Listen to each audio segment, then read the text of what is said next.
pleasant good morning to the Honorable John Briceño, Prime Minister of Belize, his ministers and ministers of state, to the Honorable Tracy Panton, Leader of the Opposition, and members of her side of the House, and to you, Madam Speaker. Honorable members, let us now pray. Almighty and eternal God, who through Jesus Christ has revealed your glory to all nations, please protect and preserve Belize, our beloved country. God of might, wisdom, and justice, please assist our Belizean government and people with your Holy Spirit of counsel and fortitude. Let the light of your divine wisdom direct their plans and endeavors, so that with your help we may attain our just objectives. With your guidance, may all our endeavors tend to peace, social justice, liberty, national happiness, the increase of industry, sobriety, and useful knowledge. We pray, O God of mercy, for all of us, that we may be blessed in the knowledge and sanctified in the observance of your most holy law, that we may be preserved in union and in that peace which the world itself cannot give. And after enjoying the blessings of this life, please admit us, dear Lord, to that eternal reward that you have prepared for those who love you. Amen.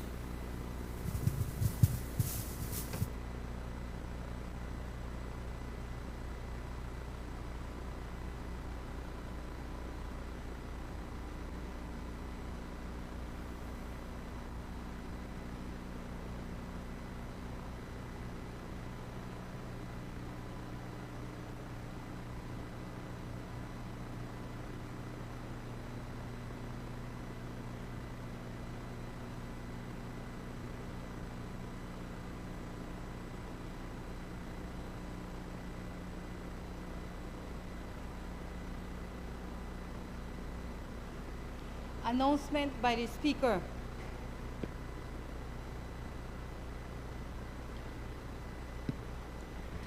Good morning, honorable members, visitors in our gallery, welcome.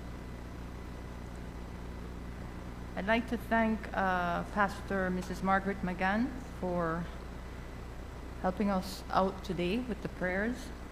There's also a few housekeeping matters. We did receive notices of absences for this meeting.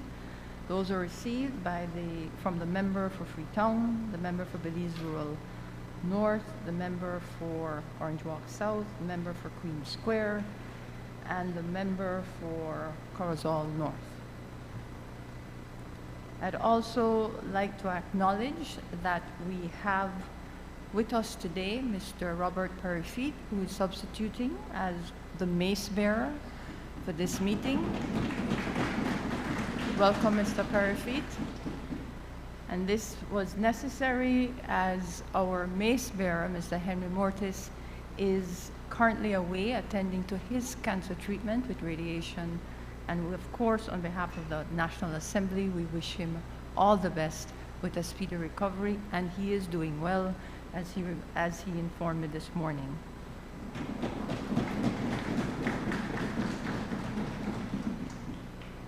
With that, we can proceed, Clerk.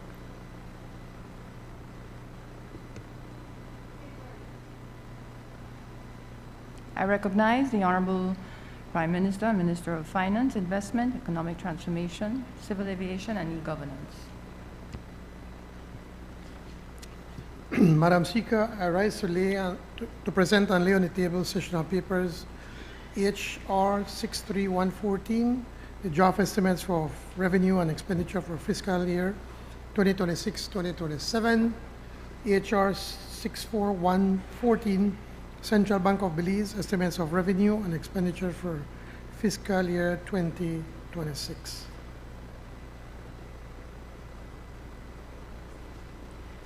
Honorable members, sessional paper number HR 63/1/14 is referred to the Committee of Supply for examination, consideration, and report. And sessional paper number HR 64/1/14 is ordered to lie on the table. Before I recognize our next minister, may I also acknowledge that today again we are testing the services of sign interpretation. So I just ask you to bear that in mind. And I'd like to thank Mr. Nathaniel Davis and Ms. Sella Davis. You won't see them on the chamber. We're actually trying to test another location based on the feedback that we got at the first sitting of the House this year.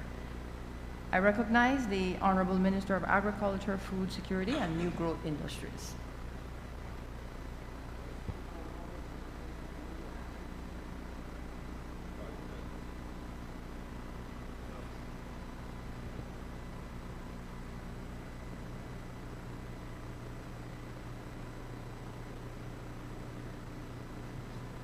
Madam Speaker, I rise to present and lay on the table sessional paper number HR 65/1/14, Supplies Control Prices Amendment number 4, Regulations 2026.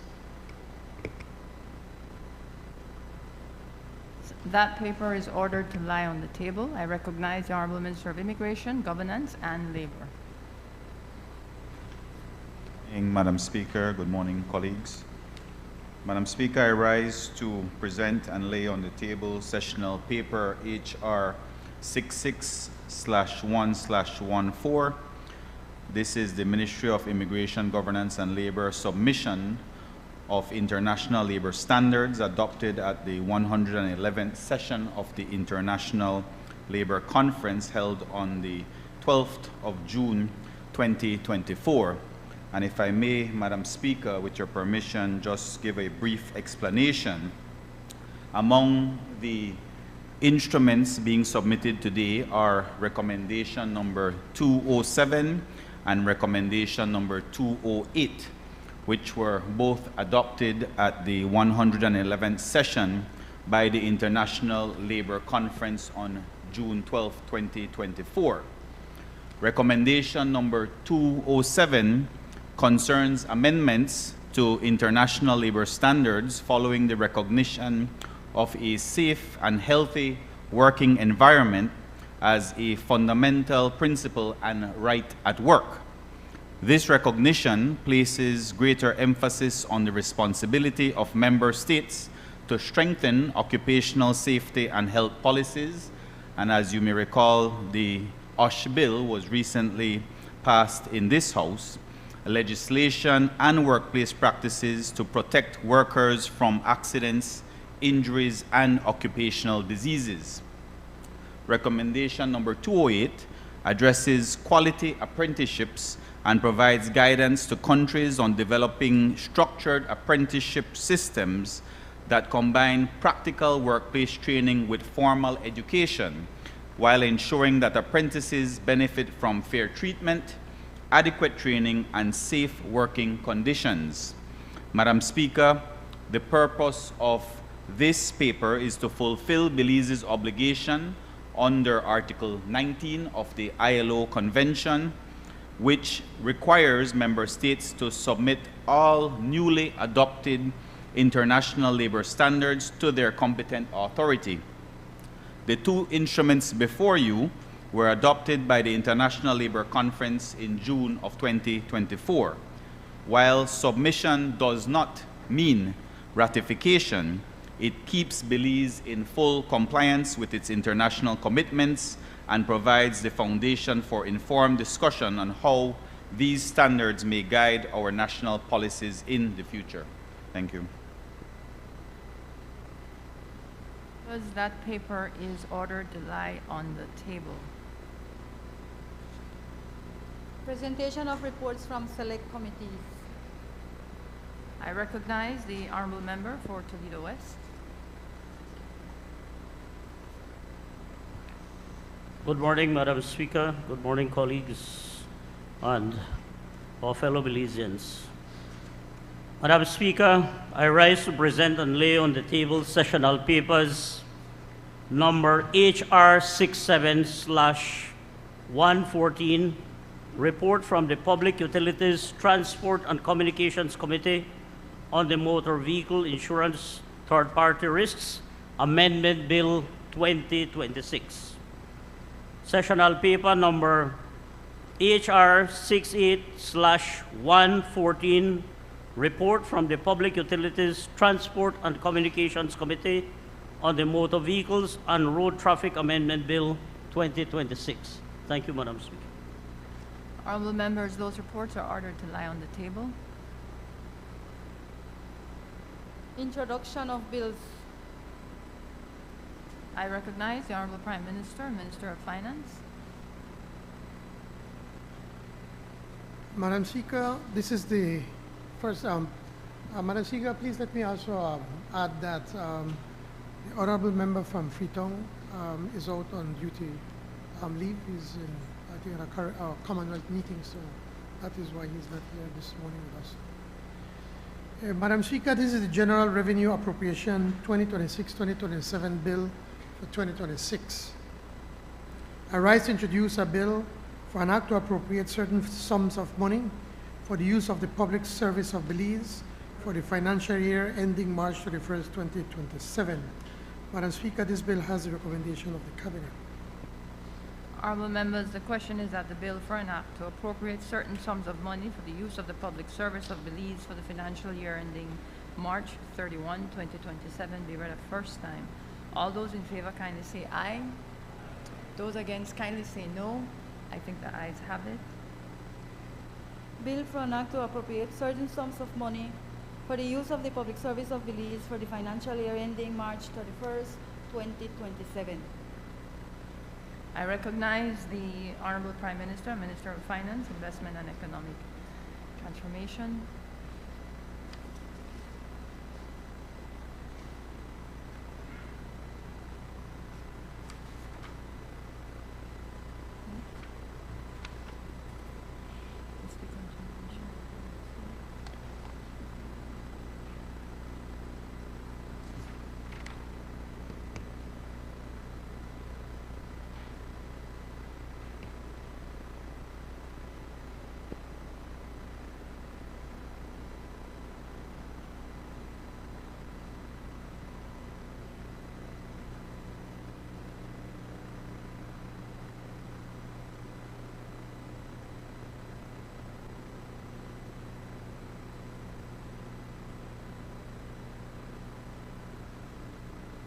Honorable members, that was a misnumbering on my part.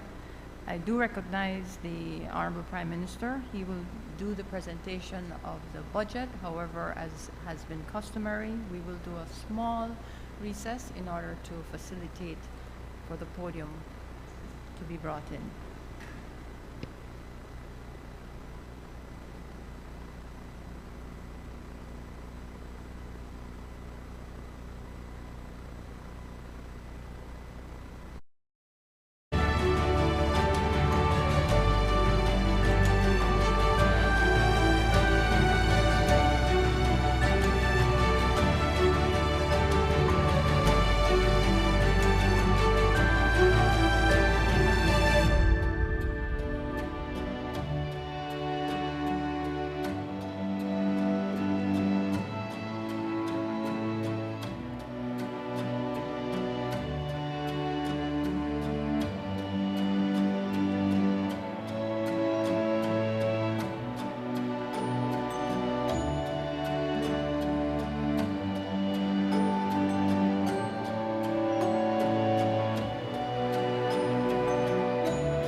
That the proceedings on the order paper may be entered upon and proceeded with at this day's sitting at any order opposed.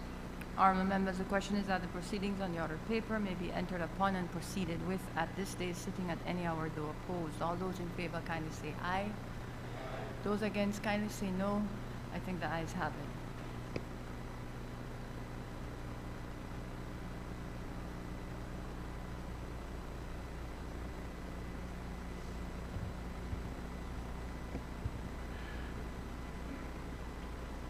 Madam Speaker, I rise to move the second reading of the General Revenue Appropriation 2026-2027 bill.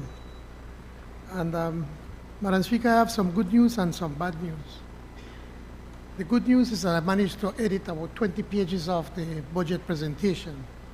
The bad news, Madam Speaker, is still long, so please bear with me this morning. And I want to congratulate the leader of the opposition whose daughter just got married over the weekend. You know, and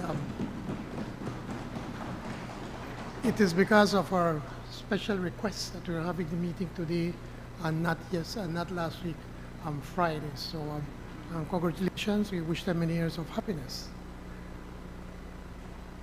Madam Speaker, in tabling these estimates of revenue and expenditures for the upcoming fiscal year, I will also report on the performance of the current budget for fiscal year 2025-2026. For the benefit of all, I have chosen to abbreviate sections of the budget speech in my presentation, as I just mentioned. Indeed, all are welcome to download and read the entire speech, which will be posted on the Ministry of Finance page, as well as the press office social media outlets. At the onset, let me thank the technical team, led by the Financial Secretary, our CEOs, and all partners who assisted in putting together the numbers and in providing the technical support for the construction of these appropriations. Let me also, in this month that celebrates women of the world, echo my message from Sunday, which was International Women's Day, to acknowledge the tremendous contribution of our Belizean women for their resilience and their strength. The women of Belize deserve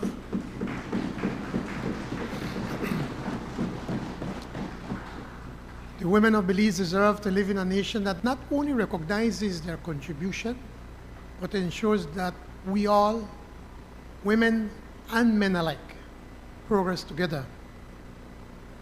Madam Speaker, we live in an age of instant communications, with social media platforms providing constant news from every corner of the globe. The flood of news, the reels and posts, often indicate the turbulence of our age. And turbulence, by its very nature, has a disproportionate impact on small, open economies such as ours.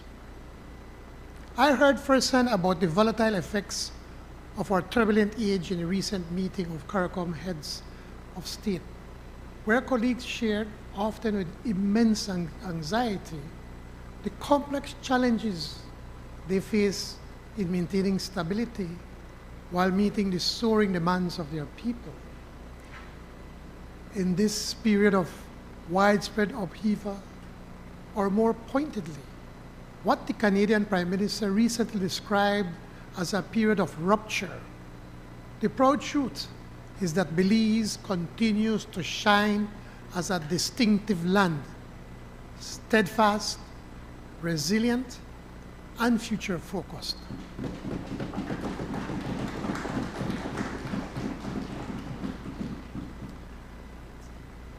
Let me tell you why I can make this claim.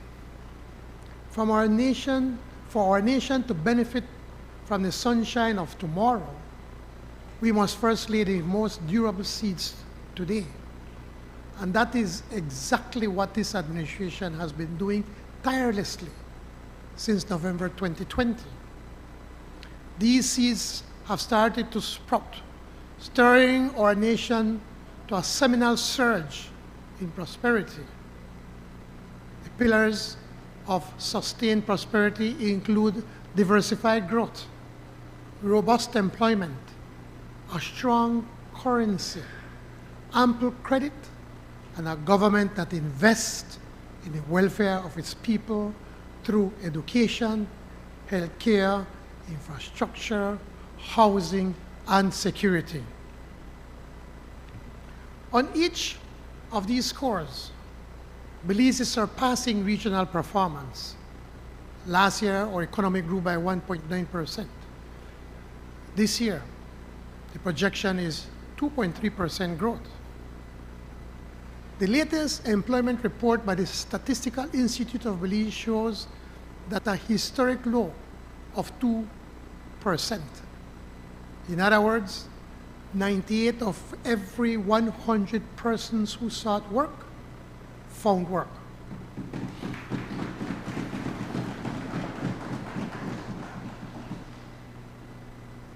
The Belize dollar remains firmly fixed to the US dollar at 2-to-1, backed by $1.1 billion in central bank reserves and $737.5 million in commercial bank external assets. The public debt as a percentage of GDP has been cut in half since 2020. Credit outstanding from the commercial banks to the private sector stood at $2.8 billion, reflecting growth in 2025 of 7.6%. And the commercial banks currently hold $720.2 million in excess liquidity available to the private sector to grow the economy and raise employment even higher. Finally, total government spending for fiscal year 2025-26, ending on March 31st, will be at $1.68 billion, representing 24.1% of annual gross domestic product. Of this amount, $275.3 million would have been spent on education, $146.2 million on the healthcare system, including the national health insurance, $130.5 million on infrastructure, and $218 million on public security. In the upcoming fiscal year, public officers, teachers, and security personnel will benefit from another 4% in salary increases, valued at $28.5 million on an annual basis.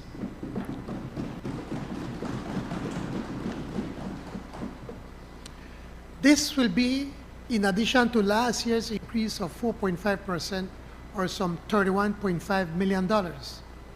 In total, government has pledged wage and pension increases valued at $78.7 million for this fiscal year.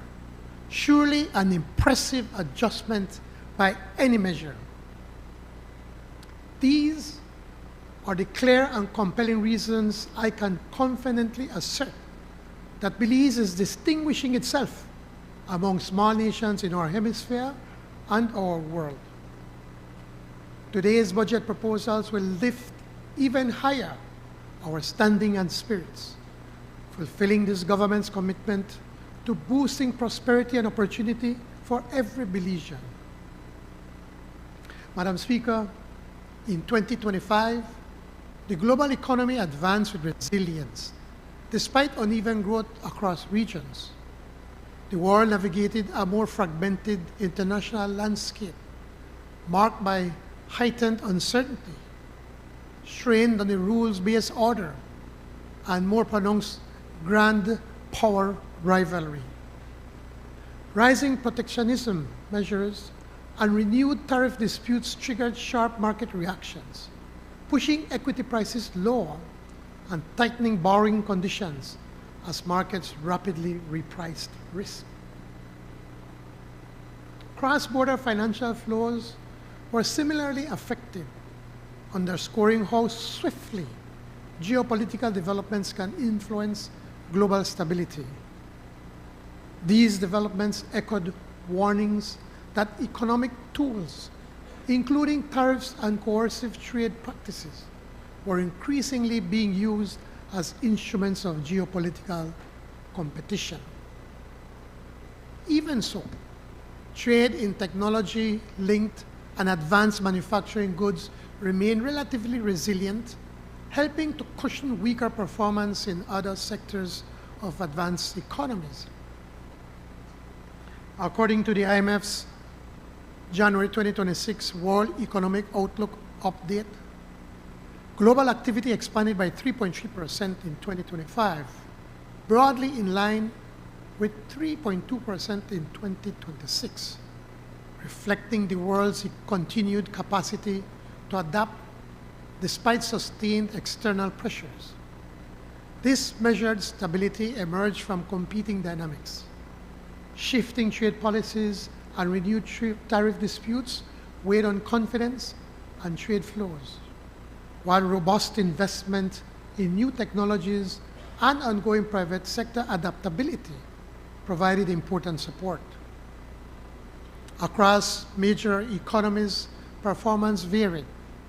Advanced economies grew by 1.8% in 2024 and about 1.5% in 2025 as tighter financial conditions and subdued demand limited momentum. Emerging market and developing economies, which expanded by 4.2% in 2024, sustained growth just above 4% in 2025, supported by a recovery in large emerging Asian markets and resilient domestic demand. This challenging environment was felt acutely in Latin America and the Caribbean, where varying exposure to global trade, remittances, commodity prices, and capital market conditions shaped outcomes across the region. Despite global volatility, growth in the region remained steady in 2025, reflecting a mix of supportive external conditions and underlying structural vulnerabilities. However, elevated public debt, uneven disinflation, and long-standing productivity constraints continue to weigh on the region.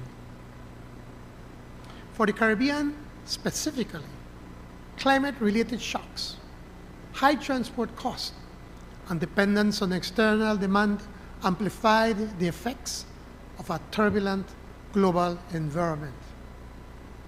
These pressures were compounded by the region's sensitivity to shifts in global capital markets and its reliance on tourism, remittances, and imported goods. In Latin America and the Caribbean region expanded by 2% in 2024, and it is estimated to have grown 2.2% in 2025, even amid tighter financial conditions and elevated uncertainty. The Caribbean, excluding Guyana, strengthened from 1.8% in 2024 to an estimated 2.3% in 2025, supported by a continued recovery in tourism through stronger visitor arrivals and steady activity in construction and services, although elevated transport costs and persistent climate vulnerabilities remained a challenge. Global inflation continued to ease. Worldwide inflation declined to an estimated 4.1% in 2025, down from 5.9% in 2024 as supply chains further normalized and energy markets stabilized. While the pace of disinflation varied across countries, the overall easing of price pressures offered welcome relief to households and businesses. Amid this complex external landscape, Belize remained steady.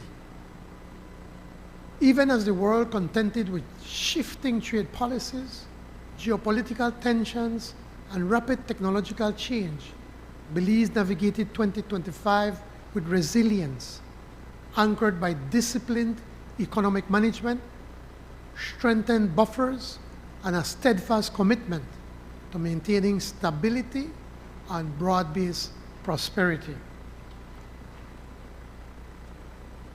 Within this evolving global environment, Belize's economy continued to its steady forward movement.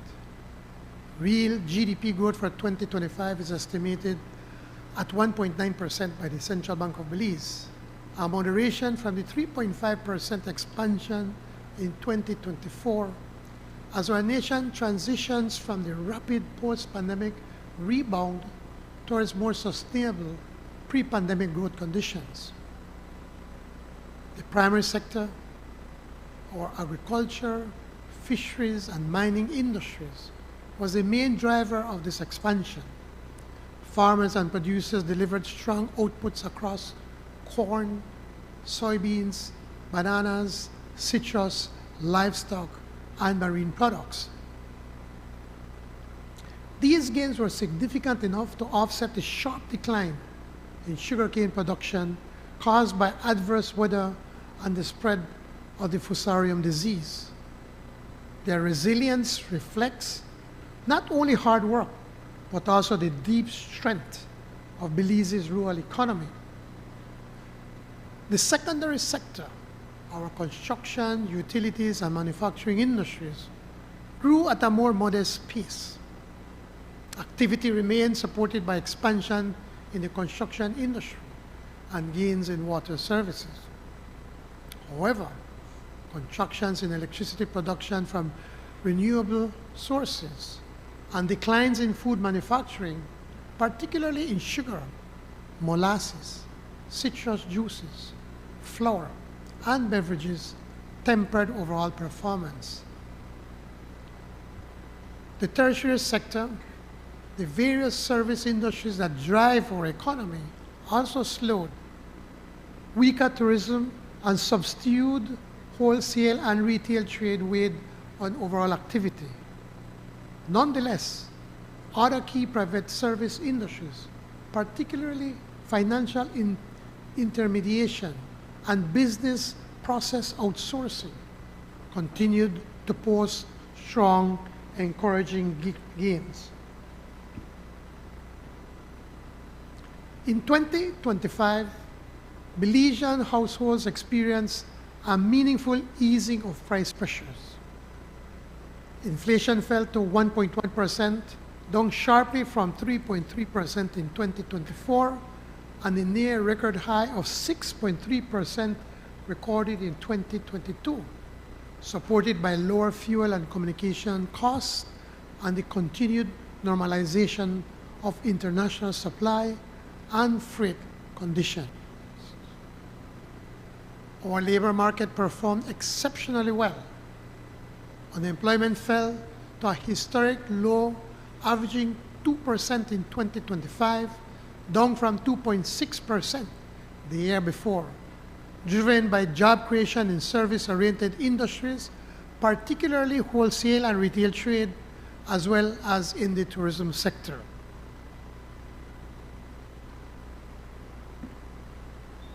More Belizeans entered the labor force, and wage growth outpaced inflation, strengthening real incomes and boosting purchasing power for families across the country. However, even amid this good news, we recognize that structural challenges remain. We also recognize that whilst inflation has gone down, we still recognize and accept that the cost of living still remains a challenge for too many Belizeans.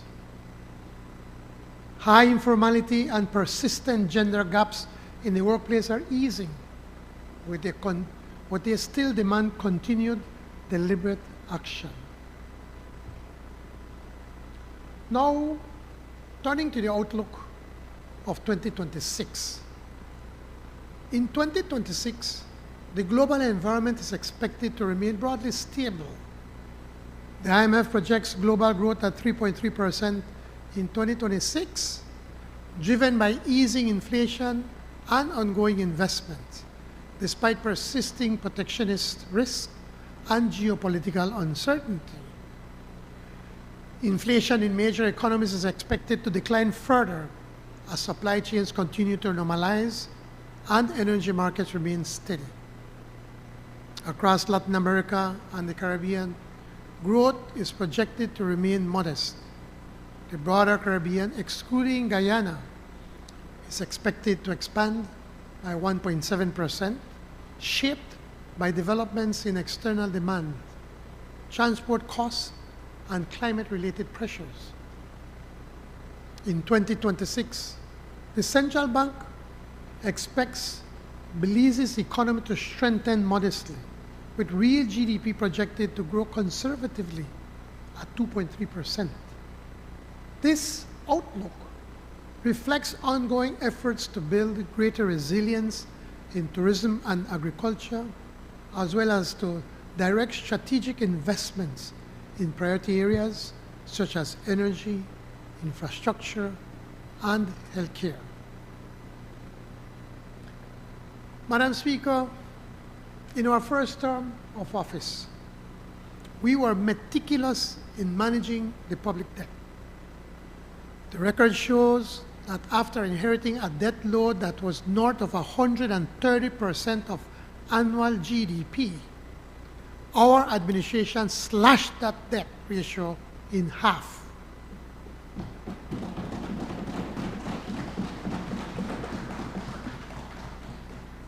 Our approach to managing the public debt will remain just as disciplined and meticulous during the second term. At present, the public debt stands at $4.676 billion, which is approximately 66.6% of annual GDP. Of this total debt, $2.984 billion, or about 64%, is external debt owed to creditors outside of Belize. The balance of $1.692 billion, or 36%, is debt denominated in Belize dollars owed to local lenders and to the central bank. During fiscal year 2025-26, government paid $131.8 million in interest charges on the public debt. This means that government's average borrowing rate is 3.5%. During the last budget year, $128 million was paid in amortization or principal payments. For the new budget year, government expects to pay $189.1 million in interest and $140 million in principal repayments. Today, Belize's public debt is considered to be on a sustainable foundation, but not only by the IMF, but also by the international rating agencies. Total revenue and grants for the fiscal year was $1.653 billion, of which $1.59 billion represented recurrent revenue. Of that recurrent revenue, $1.59 billion in recurrent revenue, as I mentioned, of which $1.465 billion was tax revenue, namely taxes in four broad categories: income and profits, property, international trade and transaction, and goods and services. Non-tax revenues for the year totaled $125.4 million. Capital revenues, almost entirely from the sale of Crown land, totaled $4.413 million. $58 million was the total value of grants received during the fiscal year. On the expenditure side, for the fiscal year was $1.687 billion. Recurrent spending total $1.229 billion, and capital spending total $458 million. On the capital spending, Capital 2 investments financed from domestic sources amounted to $345 million, and Capital 3 spending financed from external sources amounted to $105 million. Government spending on salaries for its estimated 15,000 workforce, all teachers and public officers, was $598 million, with an additional $123 million spent on pensions and ex gratia payments. Put differently, 58 cents of every dollar of government recurring spending goes to salaries and pensions. And put another way, 45 cents of every dollar of tax collected are spent on just these two categories. Here's the bottom line. Government attained a primary surplus of 1.4% of GDP and an overall deficit of 0.49%. They approved budget targets of 1.52% of GDP and a minus 0.6% of GDP, respectively, well within our budget targets. Amortization payments amounted to another $126 million. Government financing needs, including amortization, amounted to $160 million. With the success of the last fiscal year under our belt, Cabinet and I proposed a balanced and targeted framework for the new fiscal year, which will start on 1st April 2026. On the revenue side of the ledger, $1.79 billion is projected for revenue and grants, which is an increase of $139 million compared to the last period, or some 8.5% growth, to be achieved by continued economic growth and collection efficiencies. Of the $139 million, the largest of the $139 million, the largest increase, $116 million, is to come from an increase in recurrent revenue growth, while $9 million will come from an increase in grants and a further $2.3 million in capital revenue, while the residual is accounted for by small increases across the revenue landscape.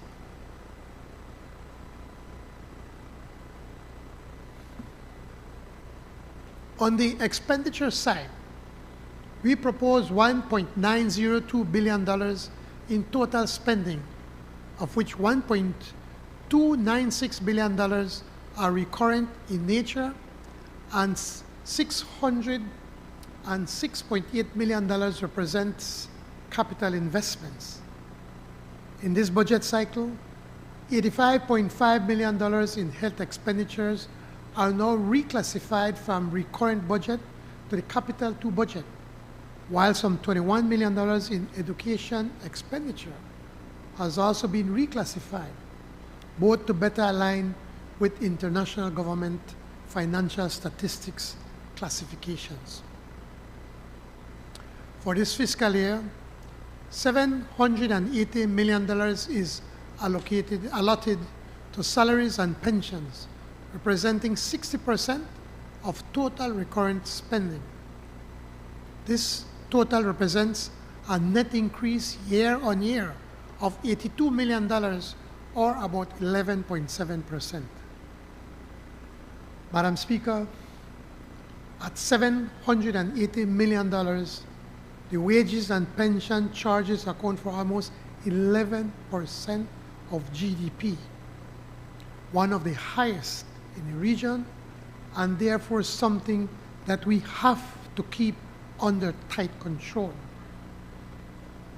Reflecting our determination to directing the maximum possible resources to public sector capital investments, and specifically to funding the medium-term economic strategy, this year's capital spending is the highest amount ever at $606.8 million, and the highest percentage ever to total spending.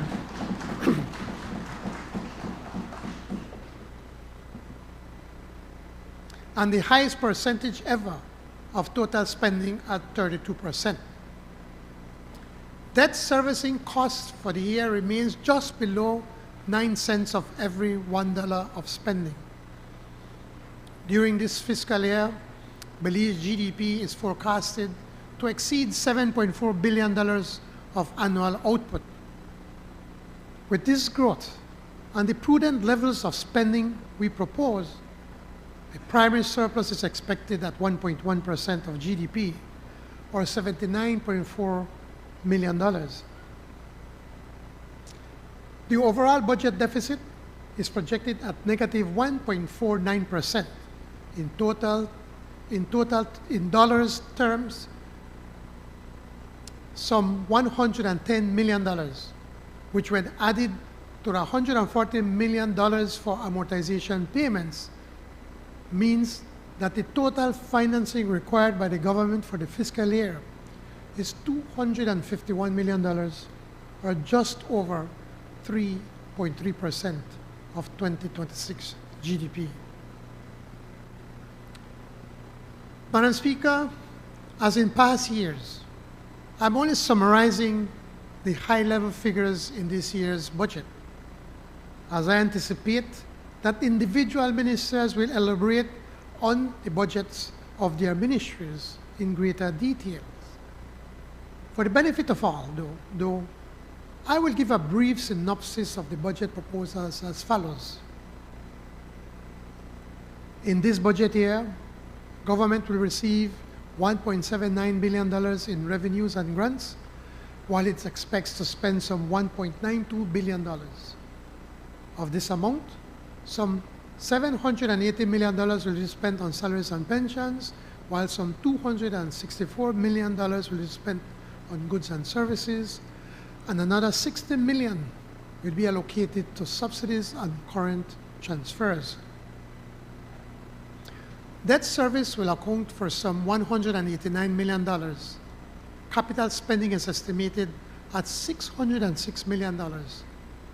Amortization is estimated at $140 million. The difference between total revenues and total expenditures, including amortization, which amount to $250 million, will be financed in part by $117 million in external loan disbursements, while a further $133 million will be financed from domestic sources. Let us now look at some Capital 2 program highlights for the upcoming budget and a sampling of the principal capital projects that animate the public investment program for the next fiscal year. Madam Speaker, we will be appropriating a record $488.6 million to our Capital 2 budget. That is a portion of the overall capital program that is funded from general revenue as opposed to donor financing. The emphasis continues to be on the upgrading and maintenance of our road infrastructure and to provide the necessary counterpart resources for capital projects funded by our development partners. I would like to list just a few of these programs, allowing the substantive minister to provide greater detail during his presentation.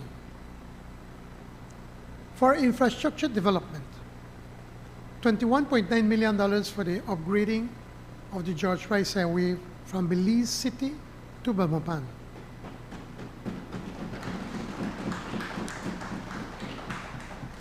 $8 million for the upgrading of the Philip Gorson Highway from Mile 8 to Mile 24. $4 million for specialized equipment. I hope Minister from Stan Creek West, you'll be able to get your grader, right? I hope that when they buy the graders and so forth. $4.6 million for the Santa Familia Bridge. $3.8 million. That is the road linking Spanish Lookout to San Ignacio, so that whenever there's flooding, the San Ignacio and Blue Creek, and Spanish Lookout and that area will never be cut off from the rest of the country right, Minister from Cayo Northeast, and also, well, Cayo North, all the ministers, all the representatives from the West have been lobbying for that one. It's good for agriculture, yes. It's that year is very productive. And I'm sure that the the representative from Cayo West also supports that project. 3.8 million for the replacement of the Belize City swing bridge. Yeah, the club, you know. It goes into Albert too. 3.8 million for the replacement of the Belcan Bridge, and a combined total of some $46 million for the continued maintenance of roads, streets, and drains countrywide.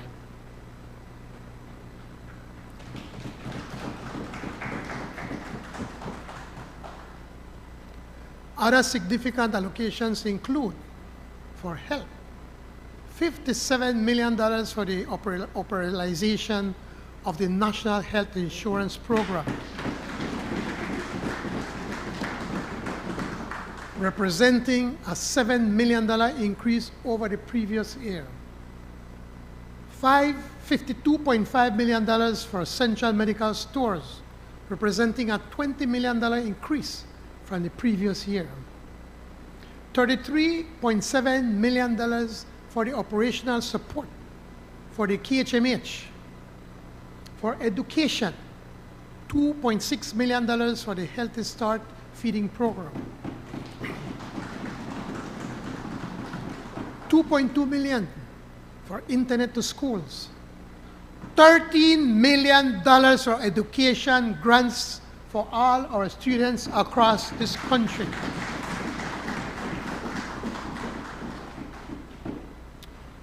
For social and community development, $6.2 million for constituency development programs, $5.1 million for community support and small grant programs, $3.5 million for grocery and food assistance, $1.5 million in assistance to small farmers, $4.5 million for youth anti-violence multi-sectoral programs, $5.4 million for social transformation programs, and for land development, $18 million for land acquisition payments and land surveys.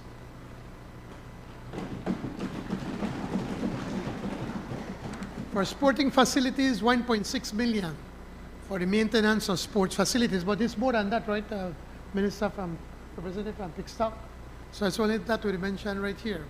But when you look at the budget, you see the amount that we're getting. And they already got $1 million from Fui Bolito, right? Somebody in here managed to give away the Bolito to a close member of the former Prime Minister, right?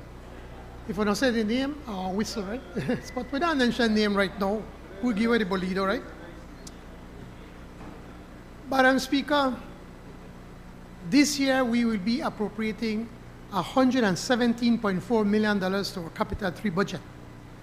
The overwhelming proportion coming from either highly concessionary loans from international development agencies, or in some cases, grants from our bilateral partners.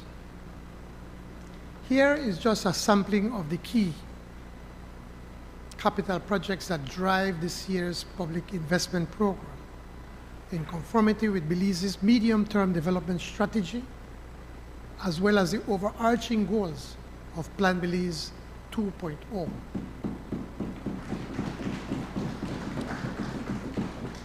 In health, $19.1 million for the construction of a state-of-the-art hospital in San Pedro Tong, funded. I think the UDP may vote for the hospital about 3 times in the budget, 5 times in the budget. I never did during 2 terms. I never did build it, right? Yes. So we are building the hospital in San Pedro Tong, on Hamburger's Key. That will also help Kikoko. Let's not forget. And this is funded by a grant from our highly valued bilateral partner, the Republic of China, Taiwan.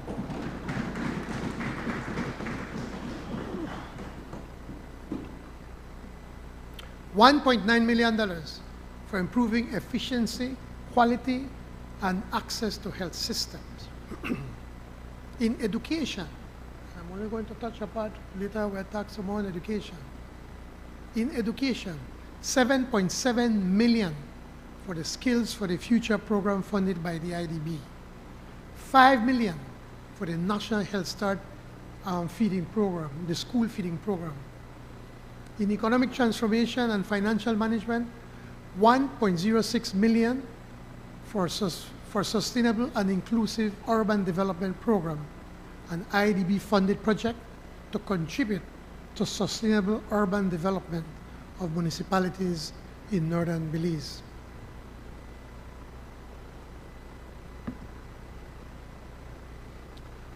$1 million for the Belize Blue Cities and Beyond project, a World Bank project funded by IDA or IDA resources to support San Pedro Town, Belize City and Punta Gorda through capacity building, policy development, and infrastructure improvements. $1 million for tax administration, $3 million for digital innovation to boost economic development, $1 million to strengthen public expenditure management, $5 million for integral security, $1.7 million for global fund health programs in infrastructure programs. In infrastructure development, $21.9 million for the upgrade of the George Price Highway from Belize City to Hattieville, $15.5 million for the upgrading of the Philip Coulson Highway, $9.5 million for the Belcan Bridge Replacement Project,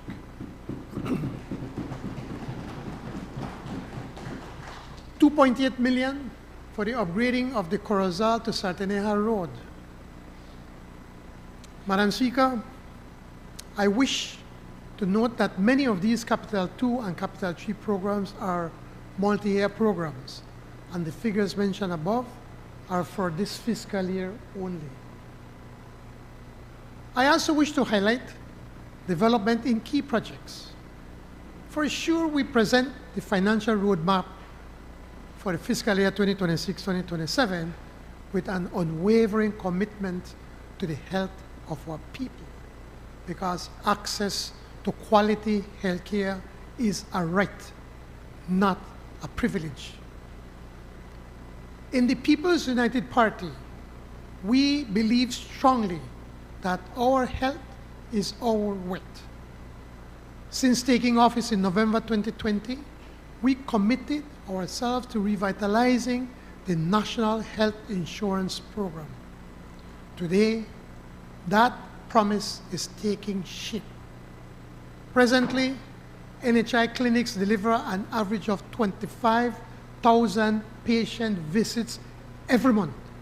In other words, over 300,000 patient visits per year visiting NHI clinics across this country. Providing medical consultations, prescribing medications, and diagnostic tests such as blood work, X-ray, and ultrasounds at highly affordable rates. Through the NHI program for the period 2020-2025, 7,629 patients underwent diabetic eye exams.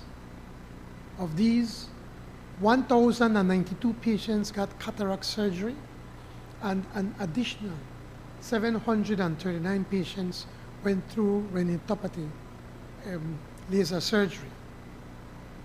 2,267 adults obtained eyeglasses to significantly improve their eyesight, and likewise 1,953 school children that needed eyeglasses received free eyeglasses.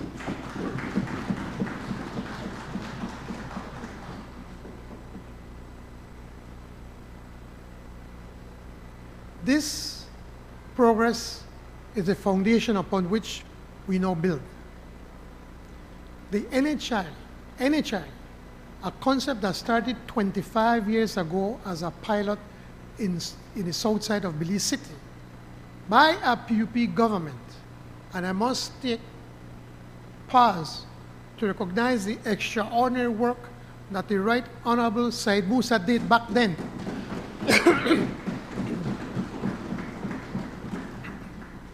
He was the one, as Prime Minister, and along with myself and many others, that when we were in opposition back then, started discussing and finding ways how we can make healthcare accessible to every citizen in this country.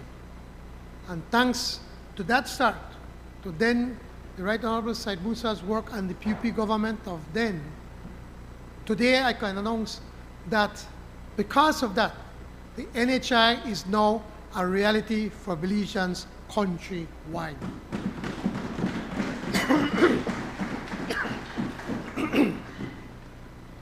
For fiscal year 2026-2027 is for expansion and investment in NHI. We are moving from stabilization to strategic expansion. This budget allocates $57 million to deepen NHI's impact. Our focus will be twofold. First, we're expanding NHI coverage to include the entire Kaya district, finally offering services.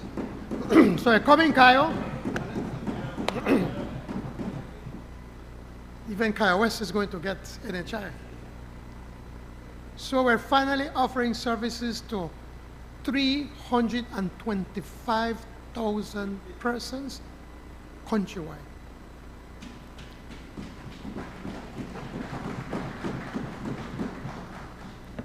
Second, we are allocating significant resources to strengthen the supply side because a promise of care is empty without the infrastructure to deliver it. We are partnering with the Ministry of Health and Wellness to upgrade polyclinics in key districts and crucially to address the human resource gap. Madam Speaker, I call on every Belizean to join us in advancing the next chapter of NHI because building a healthier nation is a responsibility we share and a legacy we must create together. As was stated in Plan Belize, energy sustainability is critical to the building and advancement of our nation. To this end, government continues to take decisive steps to strengthen and modernize Belize's electricity sector. Through strategic international partnerships, we are advancing significant solar investments.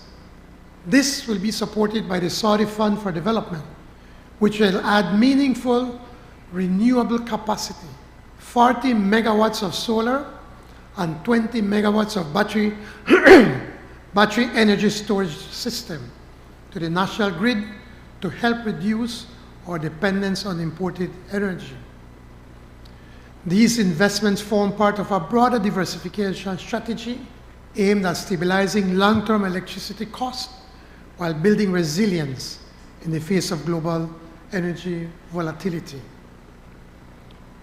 Through the engagement of the Millennium Challenge Corporation, MCC, $125 million finance initiative, of which a portion will be used to strengthen the regulatory and institutional framework necessary for energy reform. We will work together, government, the private sector, and our international partners to meet the growing needs of our energy sector. Madam Speaker, as we all know, George Price Highway is the most trafficked highway in the country. The upgrading of this highway was identified under the National Transportation Master Plan as the #1 priority, particularly the segment between Belize City and Belmopan, which has not seen any major improvements since the early 1980s. This project to upgrade the highway is potentially the largest ever carried out by the government of Belize and the Ministry of Infrastructure Development. It is divided in 3 road segments as follows.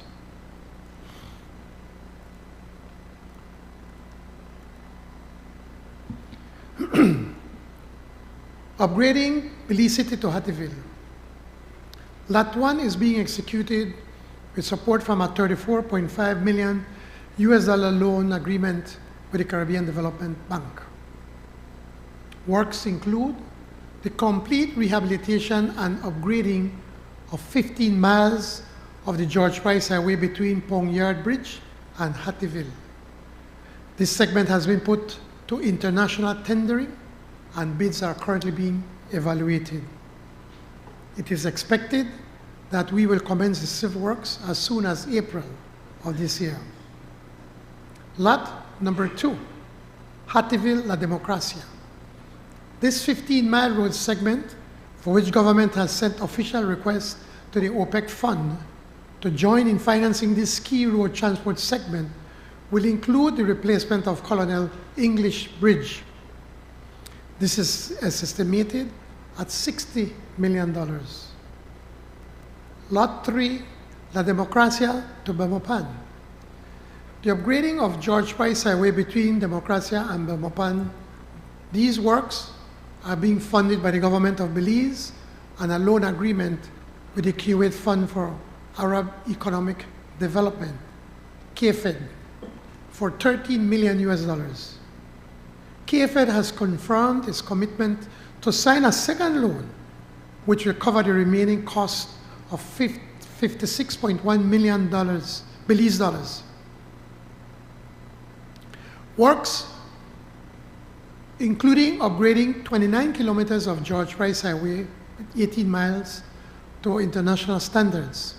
A new bridge will be constructed at Mount Pleasant Creek, and major intersections will be incorporated, including a roundabout intersection with George Price Boulevard and a more channelized intersection for the new hospital site. Modern safety features are included with dedicated turning lanes within the limits of St. Matthews and Cotton Tree villages and for the sugarcane fields and the cement factory. In addition to the 3 lots, the wider upgrading program also includes the replacement of 2 Belize City bridges. The Belcan Bridge Replacement Project, with the financial support of our friends from Taiwan, this Belcan Bridge project includes the construction of a temporary vehicular crossing with access to Evergreen Street. It also includes the removal and demolition of the existing Belcan Bridge, the construction of a new precast reinforced concrete bridge with 3 spans of 29.4 meters, 29 meters, and 29.4 meters, 19 meters wide, comprising pile foundation abutments and a center piles. In addition, it will include precast AA SHTO Type 4 girders with reinforced concrete deck, the installation of sidewalks, reflective signs, safety railings, lighting, line markings, and other modern bridges features.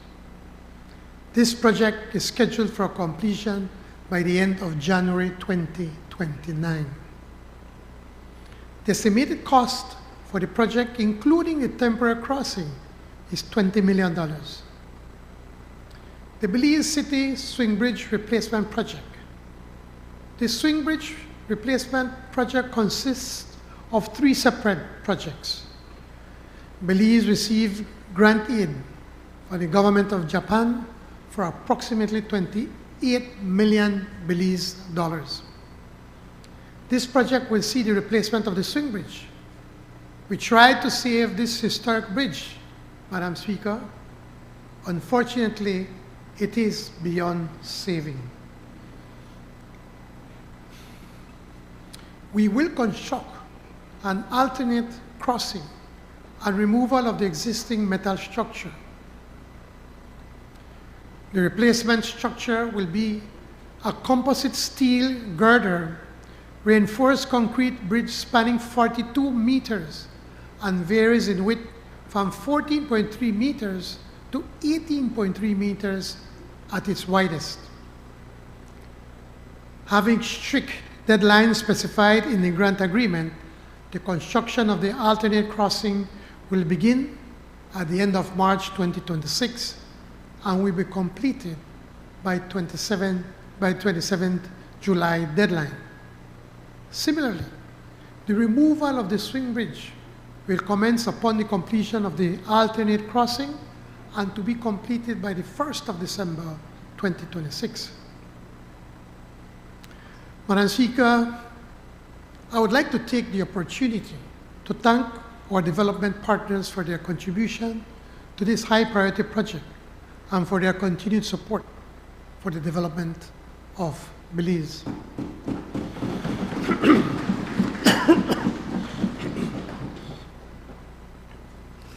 I wish to thank by name the government and people of the Republic of China, Taiwan, the government and people of Japan, the Caribbean Development Bank, the Kuwait Fund, and the OPEC Fund. Yes, we'll have to big up our friends.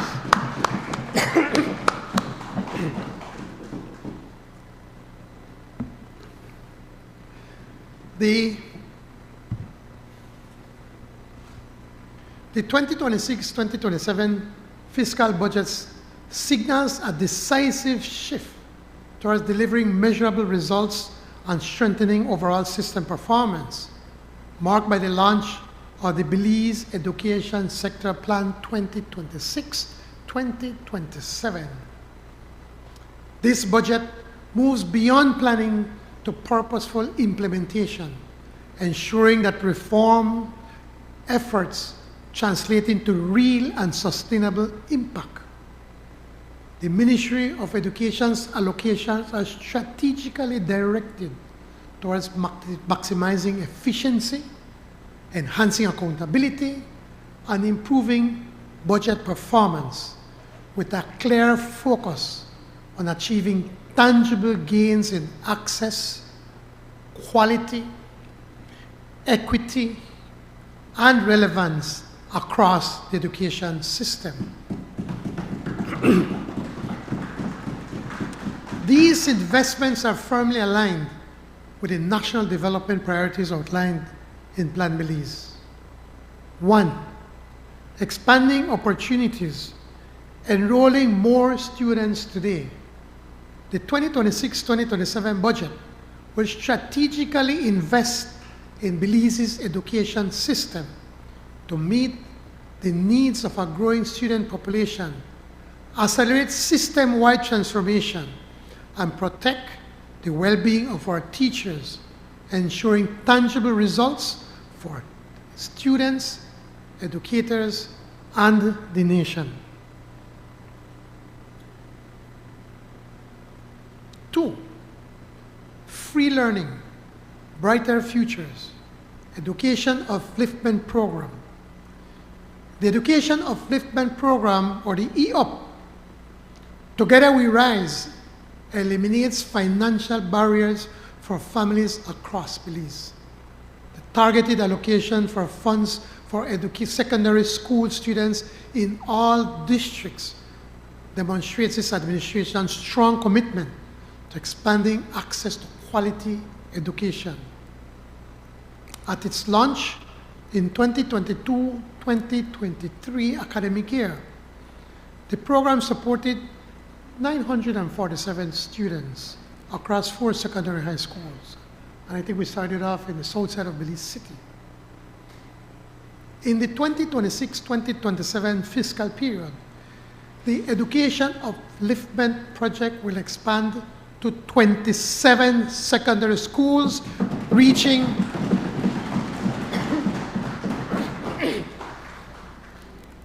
27 secondary schools, reaching over 14,000 students. These numbers indicate an increase of more than 13,000 beneficiaries, representing growth of over 1,000% in less than 4 years.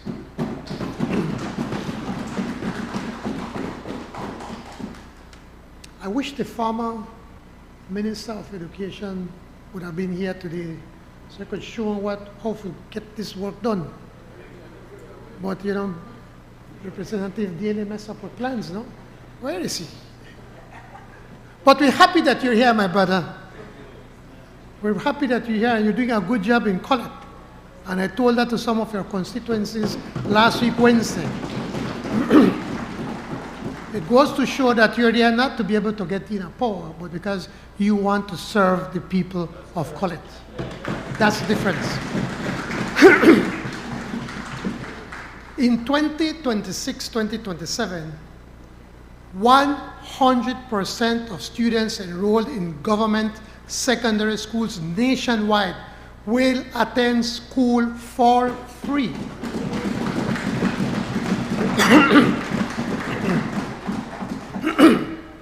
Over 60% of all secondary school students in Belize, 60% of all students in Belize will benefit from free education, providing significant financial relief to more than 8,500 families. The opposition like talk about just inflation and we know they do nothing. This is how we help people. We can't bring down the price of the goods being imported, but we could find ways to put more money in people's pocket. In addition, a substantial number of students attending non-EOP secondary schools also receive financial assistance from the government of Belize in the form of subsidies, grants, or scholarships. Traditionally, over 5,000 students outside of EOP schools benefit from such support. 3, bridging education and technology. Connect Ed in action. This budget will further advance technology integration and innovation to enhance teaching and learning. Internet access will be expanded across 283 schools, from preschool to tertiary institutions, benefiting over 78,000 students and more than 4,500 teachers, with an investment of approximately $2 million per year. Internet access is just the foundation. Innovative digital programs such as the 501 Academy website and its key features, Access 501 and the recently launched AI chatbot, 501 Historian demonstrates the ministry's commitment to transformative education. 4, this is very important. Has never been done before. More healthy students, more bright futures, expanding the National Health Start Feeding Program. In 2025-2026, the National Health Start Feeding Program reached 15,850 students across 56 primary and 22 secondary schools, with an annual investment of approximately $8 million. In 2026-2027, this program will expand to benefit around 20,000 primary and secondary students.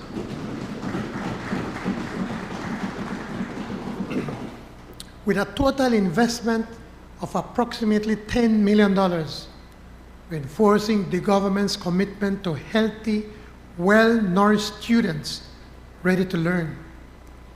The ministry remains firmly committed to its mandates under Sustainable Development Goal, SDG 2, to reduce hunger, and SDG 4, to ensure inclusive and equitable access to quality education for all children.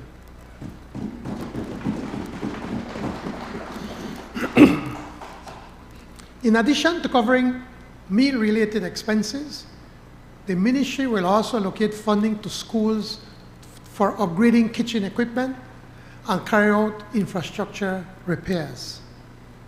5, connecting classrooms. More transportation for learning and teaching. The 2025-2026 budget supported a total of 280 bus runs, benefiting approximately 14,000 students and numerous teachers across Belize. Over the past 5 years, the number of bus runs have steadily increased in response to rising demand, reflecting in the ministry's commitment to removing barriers to school attendance and addressing the growing transportation needs of students. In 2026-2027 budget will further enhance existing routes and expand school transportation with an additional 15 runs.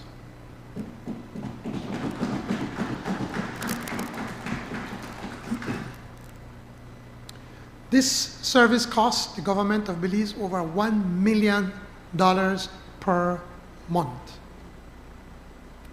6, building tomorrow, advancing more STEAM and TVET education in Belize. In 2023, Belize pioneered the establishment of ITSA STEAM Academy, the first public STEAM high school in Belize and the region. And I'm most surprised because the UDP will want to claim credit for this. They started the planning, but they never could have gotten it off the ground, that we almost lost the funding. Right, Minister Fandangriga?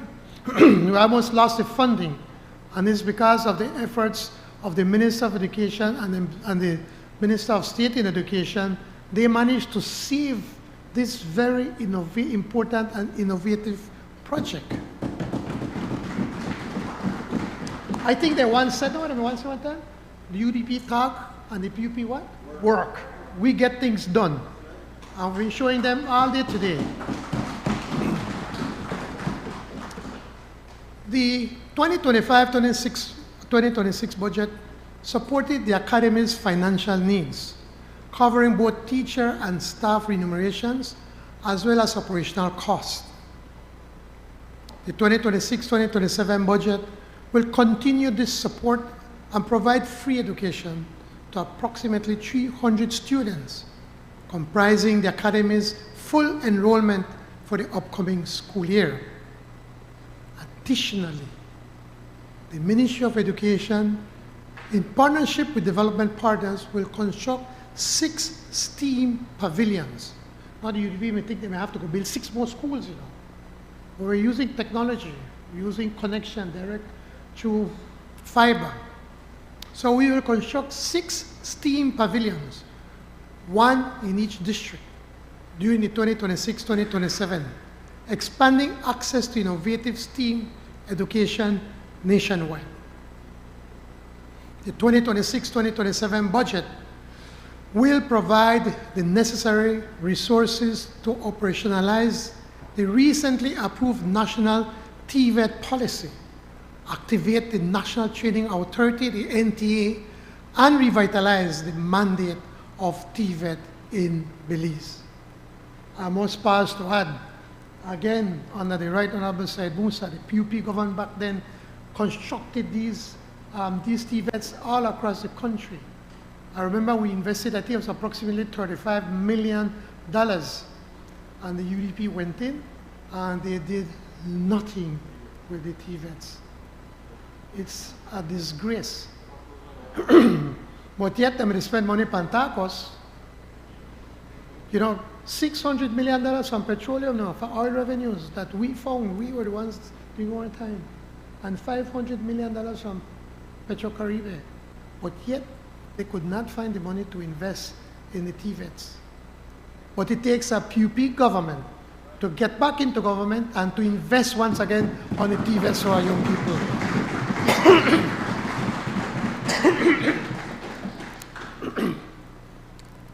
The TVET Act is in its final stages of development.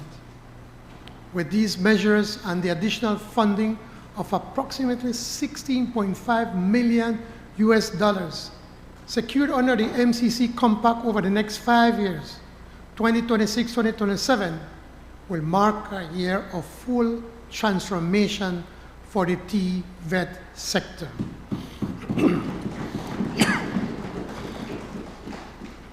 Also, over the next 5 years, MCC will invest over 50 million US dollars in Belize's education system, particularly in the areas of transforming teaching and learning in the secondary education and teaching skill gaps in key growth industries. Clearly, we are keeping up our promise to the people as set out on Plan Belize and Plan Belize 2.0 to make Belize an education nation.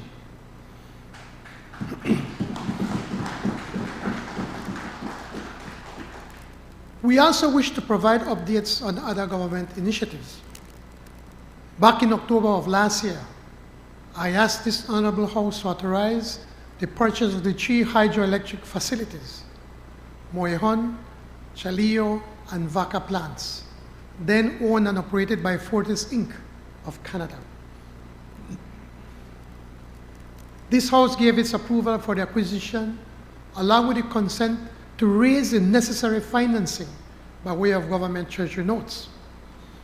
I gave an assurance that following the acquisition, government would immediately divest shares into in the company and would recoup the entirety of the purchase price. I am pleased to report that government's share offer in the new Hydro Belize Limited was oversubscribed at the closing date of 20th January 2026. About 2,000 Belizeans also put in their money and invested in Belize by buying these shares.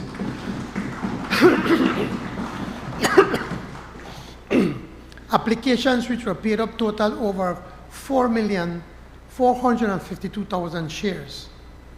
The equity sale generated $129.1 million plus $5.7 million for additional shares to SSB. Total proceeds from equity sale therefore amount to $134.8 million. Bond offering expected to raise $100 million to cover the buyback from government of the remaining shares. These shares will then be cancelled.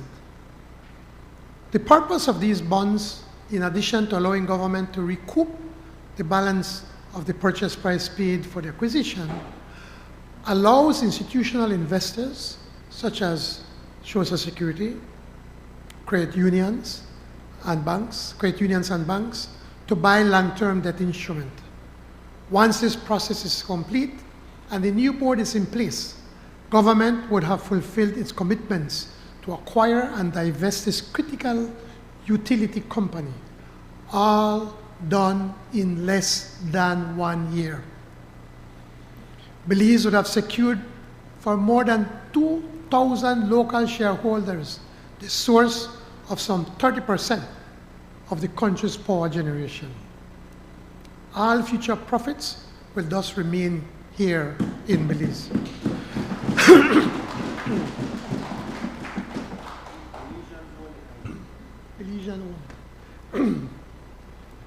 I thank the interim board, led by the current executive chair of BL, Ambassador Lin Yong, along with the financial secretary and CEO Nara Garcia. I also acknowledge the management and staff of Hydro Belize, led by CEO K. Menzies. Next is the $450 million upgrading of the Port of Belize at Port Loyola in Belize City, which persists as a high priority project, critical for trade and for tourism. Minister Osha, smile back there, from Port Loyola. Give me the man. Since this decisive repurchase of the port by government in December of 2023, the management of the port, and more recently, a special project execution unit led by Dr. Gilbert Canton, has been working non-stop for us to complete a proper master plan and subsequently to prepare the appropriate environmental and social impact assessment plan. One of the foremost port consultants in the world, the firm of Moffitt and Nichols, has been supporting the planning process. I'm pleased to report that the ESIA blueprint has now been submitted to the Department of the Environment for consideration. The Port of Belize project would bring a historic transformation to the country's central marine navigational channel, the Belize City Harbor, the cargo port, the cruise tourism sector, and most importantly, to the Port Loyola community.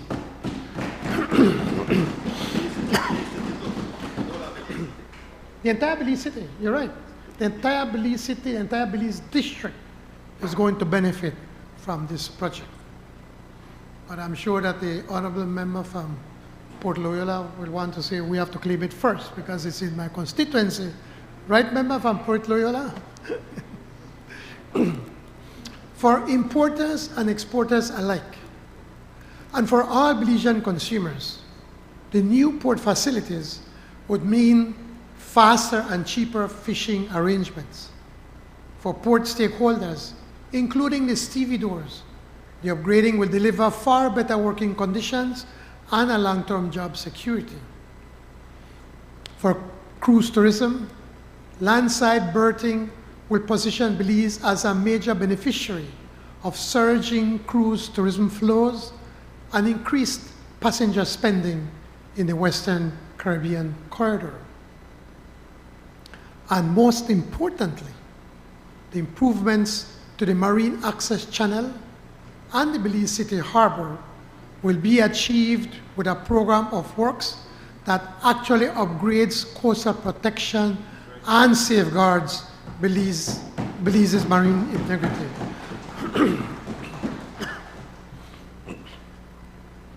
Several world-class port operators and cruise lines have expressed interest in a strategic partnership with Belize, which would bring capital and know-how to the project.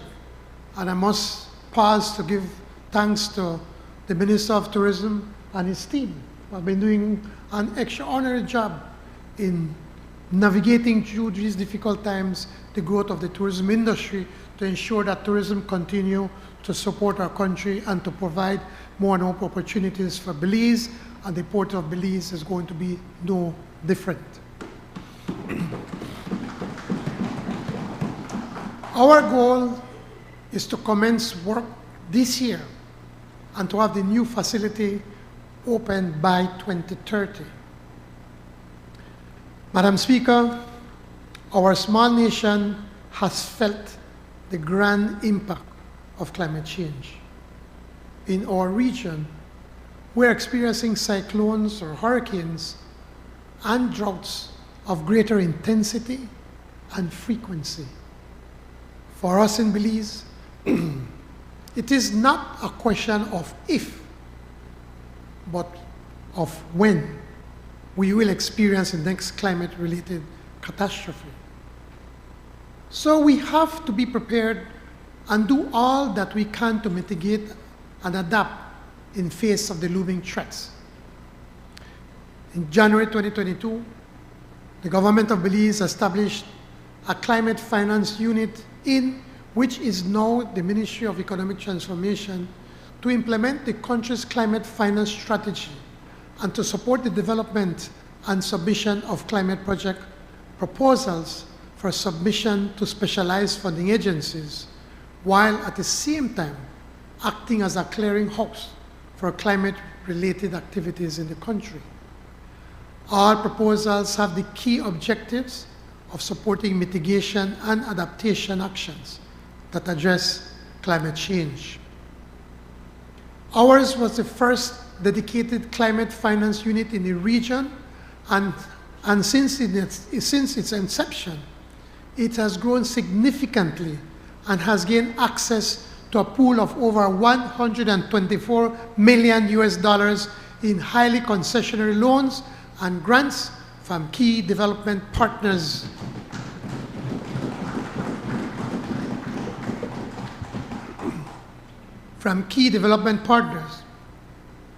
Including the Green Climate Fund, the Adaptation Fund, the Global Fund, the IDB, the European Union, to name a few.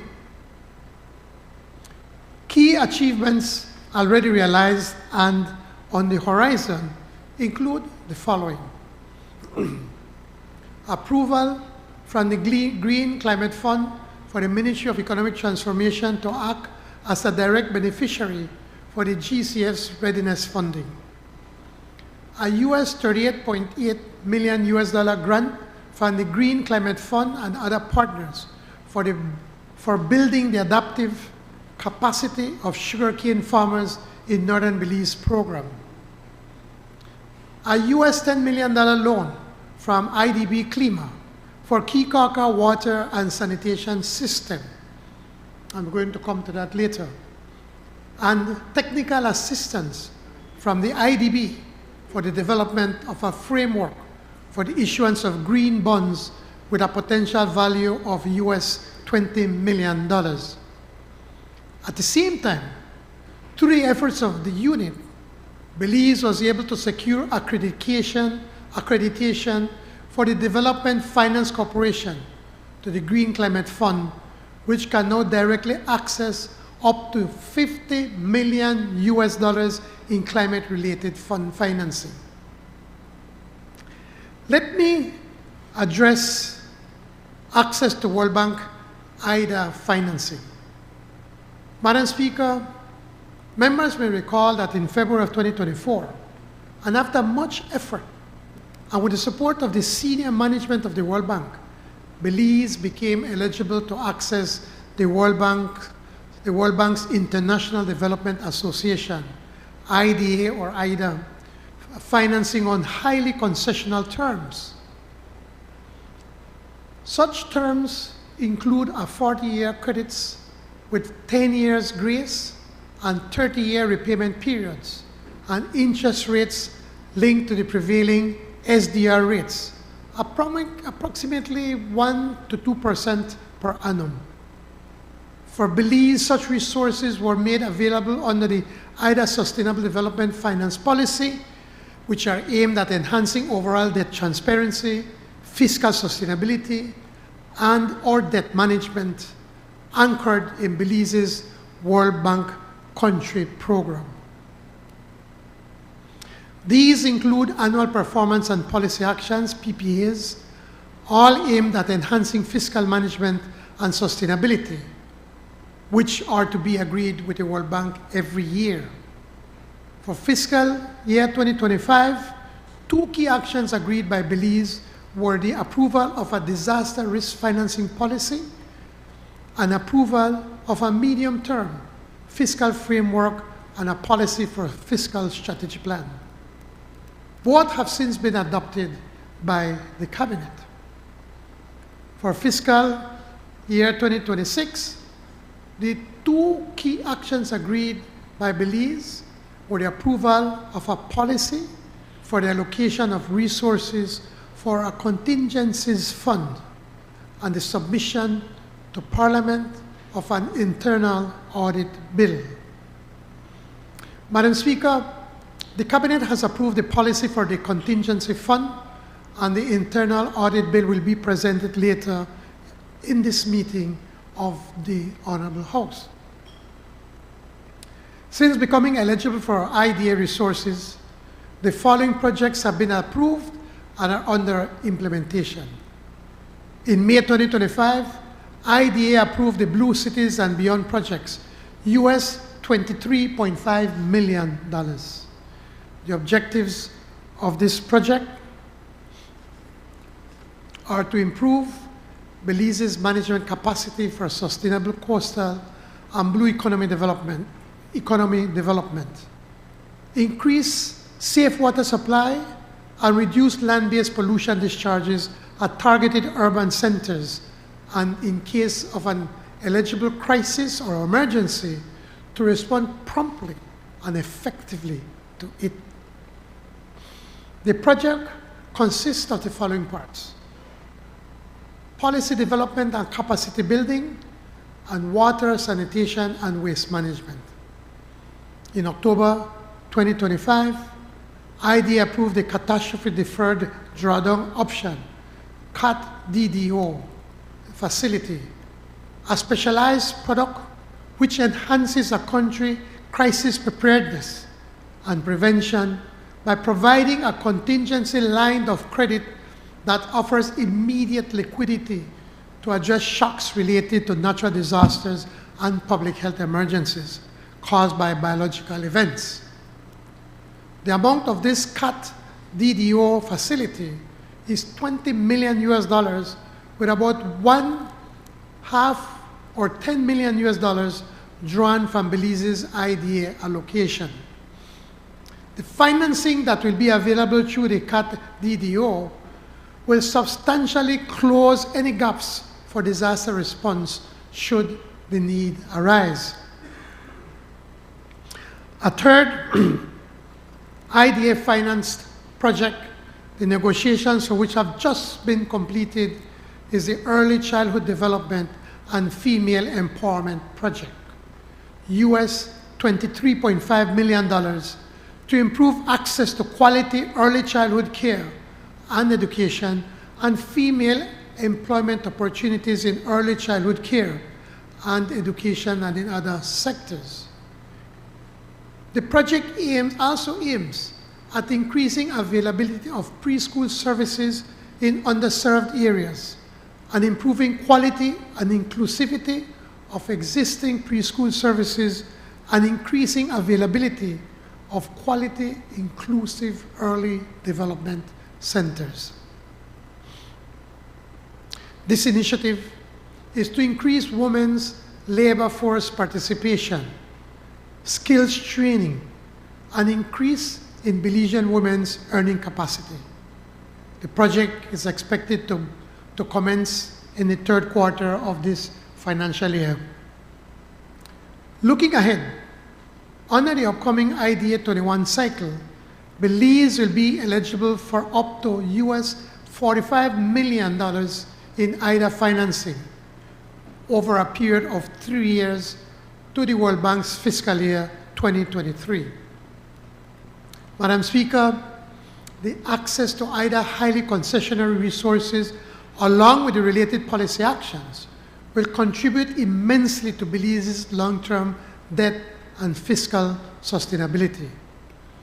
I wish to thank the senior management and staff of the World Bank for its support in this matter, and also to our own staff and who have worked tirelessly to bring this program to a reality. Madam Speaker, the government of Belize continues to advance a broad-based tax reform agenda aimed at improving equity, efficiency, and sustainability within the national tax system. High on the agenda for fiscal year 2026-27 is the transformation of the Belize Tax Service Department into a semi-autonomous revenue authority, SARA. This structural shift will provide the operational autonomy, governance flexibility, and enhance accountability needed to deliver on Belize's tax modernization agenda. Another significant shift will be the transfer of responsibility for land tax collection from the Lands Department to the Belize Tax Service. Under this proposed tax assessment, under this proposal, tax assessment themselves will remain in the purview of the Lands Department, but the collection will then fall to the Belize Tax Service Department on behalf of the Ministry of Natural Resources. Together, These reforms signal a decisive step in achieving government's commitment towards building a modern, transparent, and service-oriented tax system, one that supports national development and long-term fiscal sustainability. On the expenditure side, the government of Belize will continue to exercise tight control on its recurrent expenditure while making sufficient provisions for key needs in education, health, national security, infrastructure, and housing, to name a few. Focus will be on containing any additional growth in the wage and wage-related now that we have come to an agreed 3-year compensation package with the joint unions. The government will continue working on pension reform aimed at placing the unsustainable pension expenditure on long-term sustainable footing. We will finalize this before the end of 2028.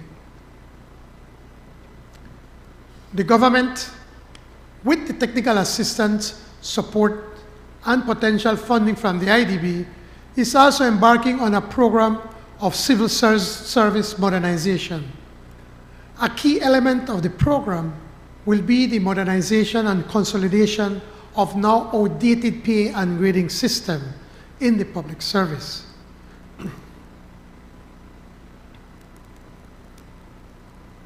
Within the medium-term fiscal framework, fiscal policy is anchored on maintaining a prudent overall budget position and a sustainable public debt. The government's primary fiscal objective is to sustain a consistent primary budget surplus in the range of 1.5 to 2% of GDP over the medium term, which will support fiscal credibility, strengthen buffers, and ensure that the overall budget balance remains consistent with macroeconomic stability objectives, both in nominal terms and as a share of GDP.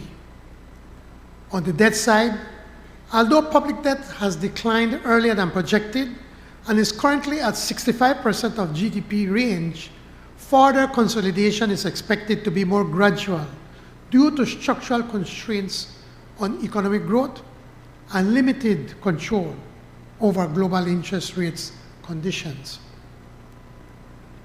Accordingly, fiscal policy will remain focused on disciplined expenditure management, efficient revenue mobilization, and cautious borrowing, with the objective of placing public debt on a firmly downward trajectory towards 50% of GDP by 2030 in both nominal terms and relative to GDP.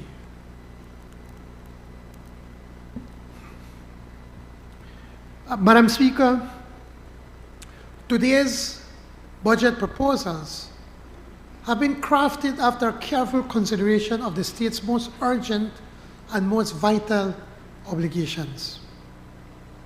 Let me say that what everyone knows. There is never enough money to fund every program, so tough choices need to be made at budget time. First and foremost, government must meet its payroll and pension obligation to the 15,000 public officers, teachers, and security personnel. These professionals at all levels fulfill government's mandate to manage the affairs of the state and to provide service to all 420,000 citizens. This single cost of wages and pensions represents 44 cents of every dollar collected by the state. Next are operational costs, including utilities and supplies, which take up another 15 cents of every dollar. What remains must be allocated judiciously to supporting other core obligations, such as subsidies for tertiary education through the University of Belize and tertiary health education through the Carl Kushner Memorial Hospital. And then there is the 11 cents of every public dollar directed to repay interest on the public debt. Very little is left thereafter. And so from multilateral leaders and bilateral partners, government effectively finances all capital investments in education, healthcare, infrastructure, housing, security, and so forth. There is clearly a limit to this capacity to borrow, and the limit is tied to our capacity to pay. Our policy is for this generation to fund its own welfare, not to borrow from our children. Our goal is for future generations to benefit from our foresight and sacrifice, not to impoverish our children and grandchildren for our benefit. The fact is that in our mixed economy, government's role is augmented, in some instances, superseded by the private sector and non-profit actors. When government leads by example, when it manages the public purse prudently, its conduct inspires confidence, which in turn can multiply development through private investments. Money chooses its host country, and that choice is a clear indication of the so-called investment climate. This is the judgment I wish to highlight. The compelling flows of foreign direct investment which tell the story of the brimming confidence in our country and economy. In the last 2 years alone, calendar years of 2024 and 2025, Belize has benefited from approximately $736 million of capital inflows, while outflows, not counting the acquisition of the hydro facilities, total just $231 million. Net investments flows, therefore, has been $505 million, or over $500 million in just the last 2 years.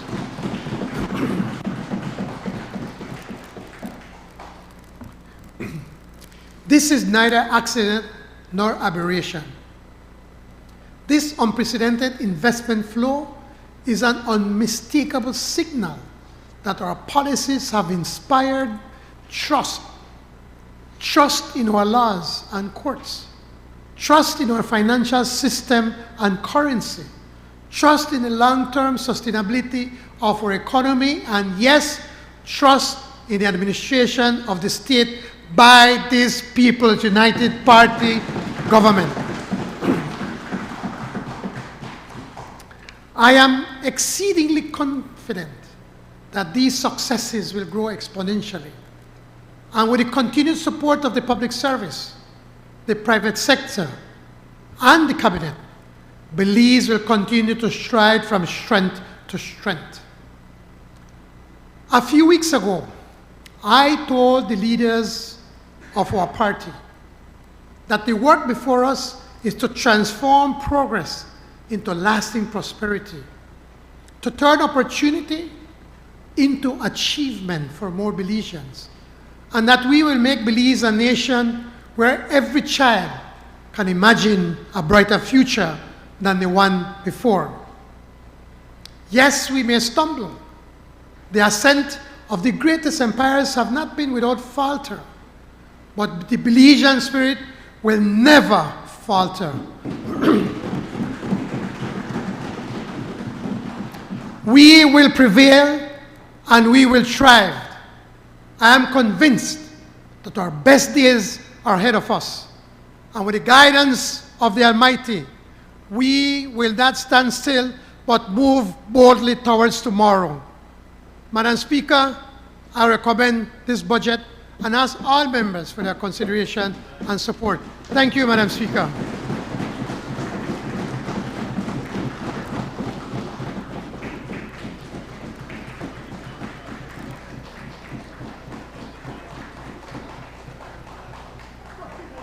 Honorable members, we'll just have a short recess so that the technicians can remove the podium and other items. Thank you.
Members, I recognize the Honorable Prime Minister.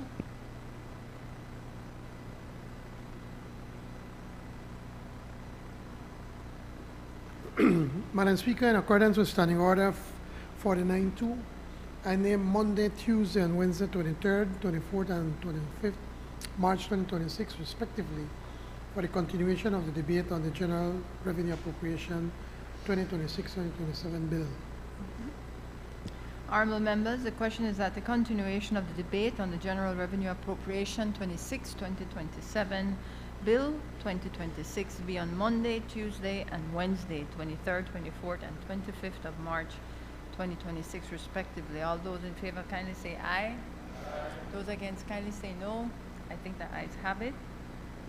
I recognize the Honorable Prime Minister. Madam Speaker, this is the Internal Audit Bill 2026. I rise to introduce a bill for an act to establish an internal audit department and committee to provide for reasonable assurance that persons entrusted with public funds carry out their functions effectively, efficiently, economically, ethically, equitably, and in accordance with the law and the IPPF to strengthen governance, risk management, and control processes, and to provide for matters connected therewith and incidental thereto. Madam Speaker, please allow me to provide some context for this Internal Audit Bill 2026. This bill intends to strengthen accountability, fortify fiscal discipline, and modernize the governance structure of the government of Belize. For too long, a critical gap existed in our public financial management system. The 2014 Public Expenditure and Financial Accountability, the PFA, assessment made it clear that Belize lacked a centralized internal audit function capable of providing independent, professional assurance over how public resources are managed. That weakness is what we seek to correct, not incrementally, but decisively. In 2020, government took the first concrete step by establishing the Internal Audit Unit within the Ministry of Finance. Today, we take the next and more enduring step to enshrine internal audit into law. This bill places the internal audit function on firm statutory footing, securing its independence, authority, and permanence. It establishes a centralized internal audit department mandated to conduct risk-based audits across ministries, statutory bodies, local authorities, and majority state-owned enterprises. It creates an internal audit committee to provide independent oversight and to ensure that audit findings are not merely reported but acted upon. The framework aligns with the global internal audit standards of the Institute of Internal Auditors, bringing Belize fully in line with international best practices. Yes, Madam Speaker, this is what we would call symbolic alignment. It is also a commitment to measurable standards, professional rigor, and credible oversight. The bill strengthens reporting requirements, mandates transparency, and establishes clear consequences for the obstruction, false reporting, and misuse of information. It sends an unequivocal message. Stewardship of public resources is a public trust, and that trust must be protected. It sends, Madam Speaker, this reform is about strengthening the integrity of government. It advances our broader public expenditure management agenda, reinforces confidence among citizens and development partners, and embeds accountability at the core of how public resources are managed. This legislation is about legacy, building systems that safeguard taxpayers' dollars and institutionalize oversight mechanisms that will endure beyond any single administration. I commend the bill to this honorable House and seek the support of all who believe in greater transparency. Thank you, Madam Speaker, and this bill has the recommendation of the Cabinet. Honorable members, that bill is referred to the Finance and Economic Development Committee for examination, consideration, and report. Bill for an act to establish an internal audit department and committee. The Honorable Prime Minister.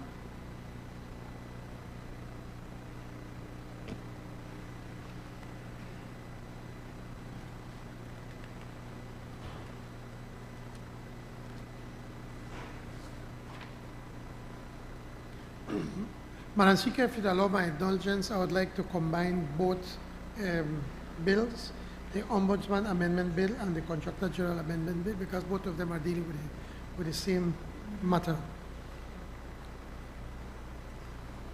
I rise to introduce a bill for an act to amend the Ombudsman Act, Chapter 5 of the Substantive Laws of Belize, Revised Edition 2020, to clarify the emoluments payable to a holder of the office of the Ombudsman and for matters and to provide for matters connected therewith and incidental to.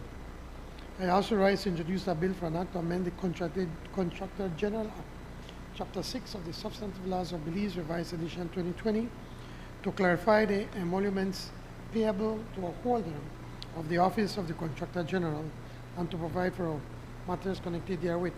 As I said, Madam Speaker, by way of explanation, let me say this about the Ombudsman Amendment Bill and the Contractor General Amendment Bill.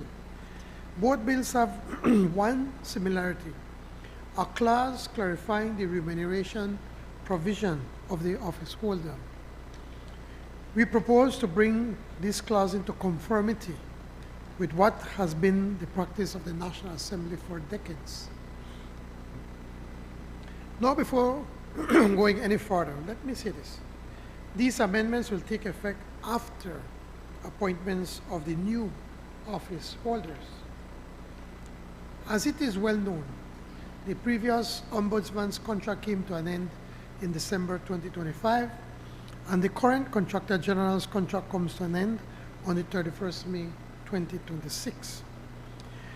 The rationale and justification for the amendments to this Act, Madam Speaker, is simple: to remove what is an anomaly in the law regarding the remuneration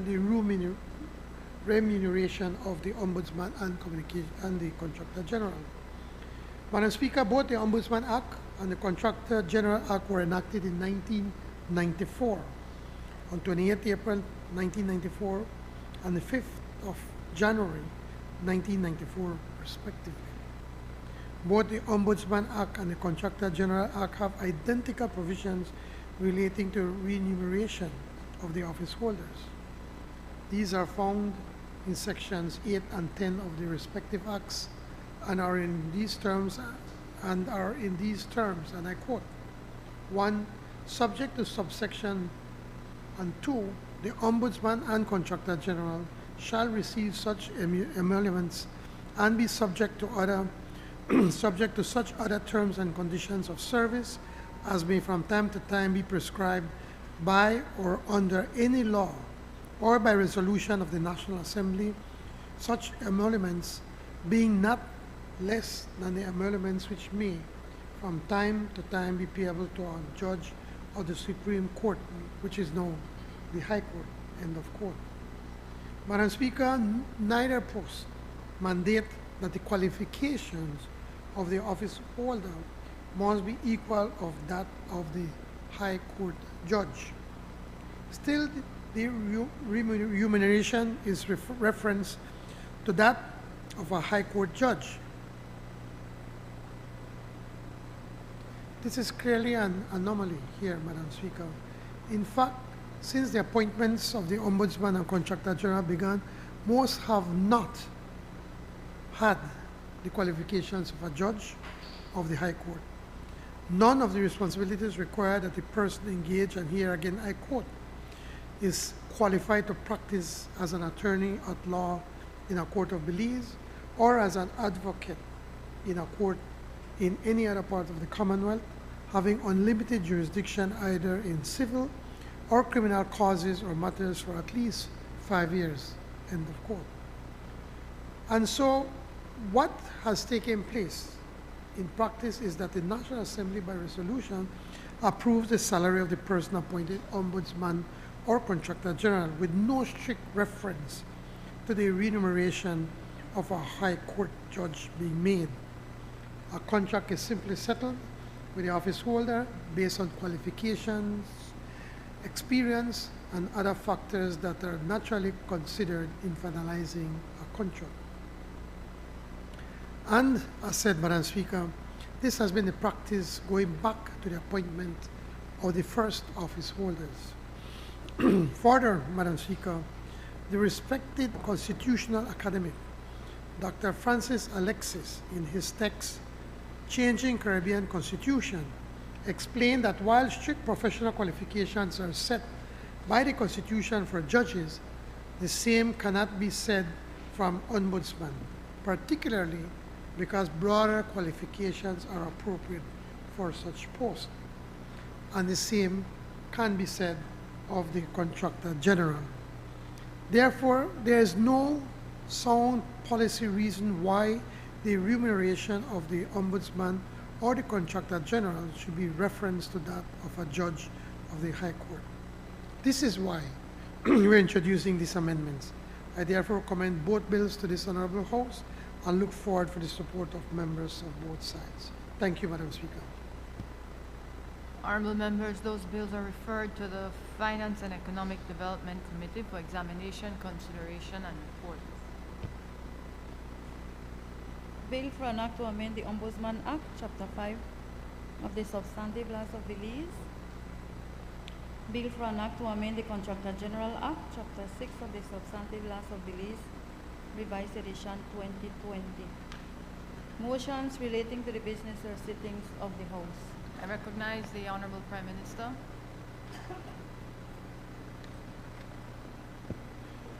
Madam Speaker, I move that at its rising today, the House adjourned to Monday, 23rd March 2026 at 10 a.m.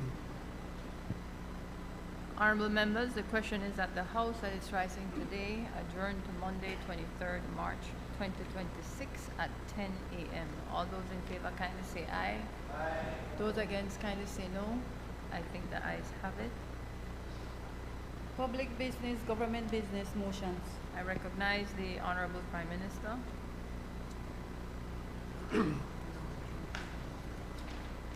Madam Speaker, this is the Inter-American Development Bank, IDB CLIMA, strengthening marine ecosystem resilience by enhancing wastewater infrastructure in Kikaka, US $12.25 million loan and guarantee motion.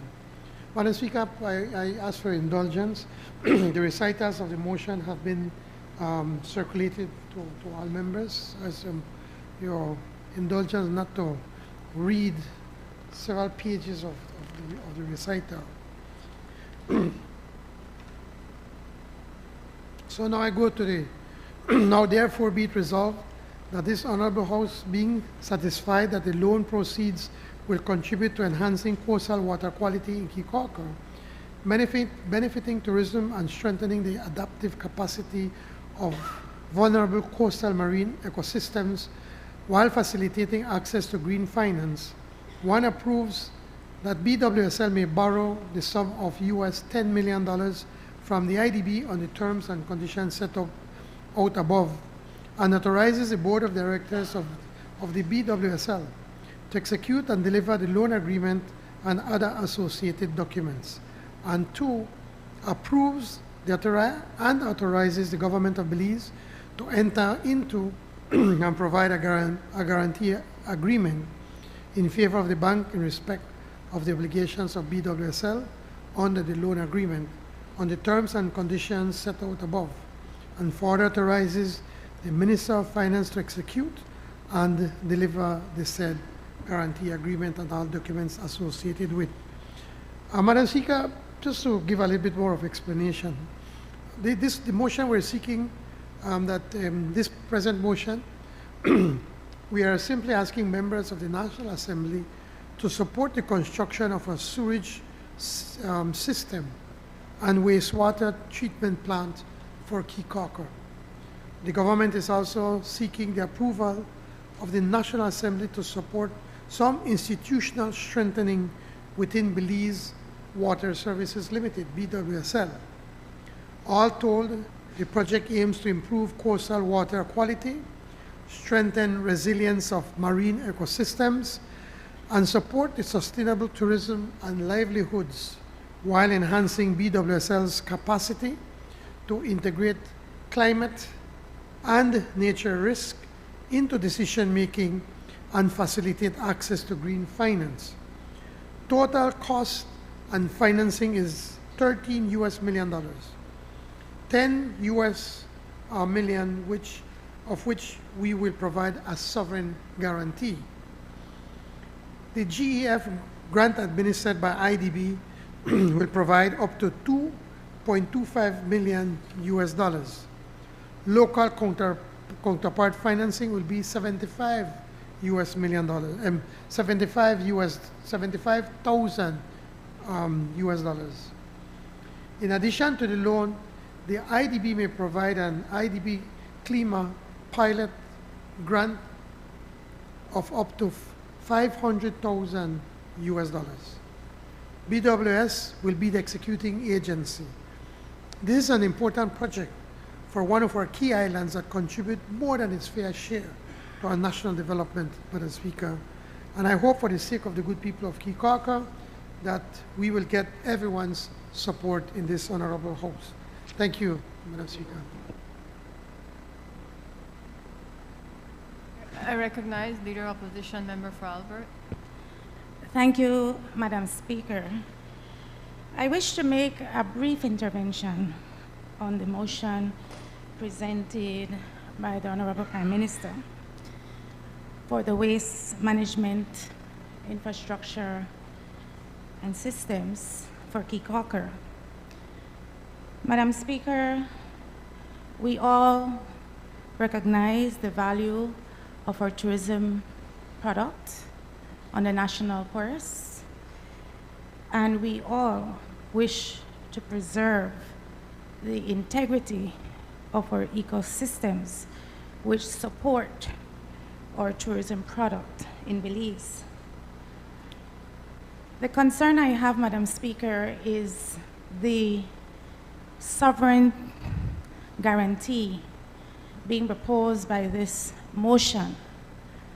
Because with this guarantee comes a contingent liability on the public purse. We don't know, at least we haven't been, the information has not been shared, Madam Speaker, as to what is the current financial position of BWSL, one. Two, Madam Speaker, what's the existing debt obligations of BWSL, Madam Speaker, and how this new loan facility will affect the long-term financial sustainability and the rates that are passed on to the consuming public. We certainly, as I said initially, support the idea and the plan for creating better wastewater management system for Kikocker. We think it's important for the island and for tourism. But more information would be helpful, Madam Speaker, particularly since ultimately, if BWSL is unable to meet its loan obligations, that will fall on the public purse. Thank you, Madam Speaker.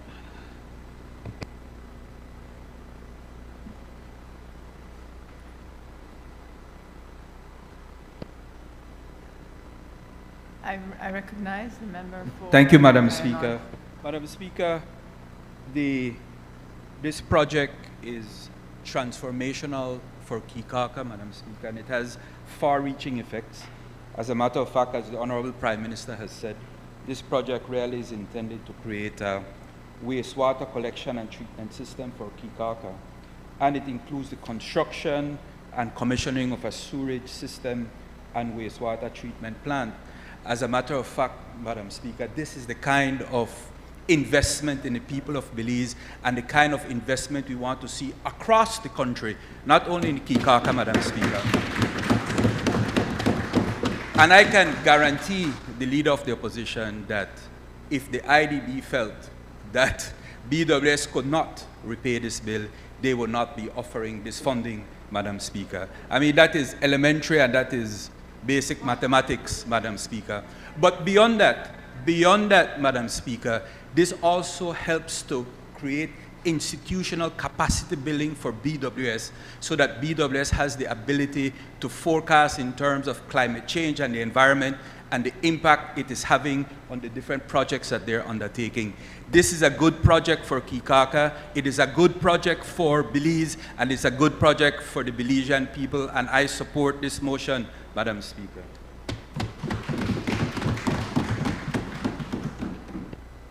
Is the member for Belize Rural South. Good afternoon, Madam Speaker. Good afternoon to everybody here in the House and across the nation. Madam Speaker, I rise, of course, in support of this bill. Importantly, of course, as the area representative for Kikaka, beyond myself that I'm supporting this, there are many points that we have to raise to justify, although the leader of the opposition has raised her concern about the sovereign guarantee. But, Madam Speaker, there's another factor here that we're talking about, and that's the reef. Under the Ministry of the Blue Economy, we must be very much aware of what is happening there. Now, while you may say about the amount of figure that is very high, you might justify and saying, well, it's a small community of maybe about 5,000 residents. Please, hello, I want you all and everybody to understand, Madam Speaker, the importance of this project of such magnitude. It's not only for our people in Kikaka, but as far as the tourism industry is concerned, environmentally, it is very, very, very important. Long overdue. So, Madam Speaker, the contribution of this small community, let's not forget that the contribution that this small community contributes to this country is far more justified. And I want to talk about in support of what also Honorable Member from Cayo North, yes, sir. In support of what BWSL is doing in expanding. Let's not forget that they are expanding, and the management that's been done right now sets them in place that the next 5-10 years that BWSL is very much well managed.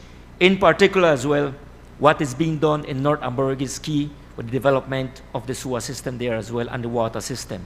So these are all long-term, very much justified.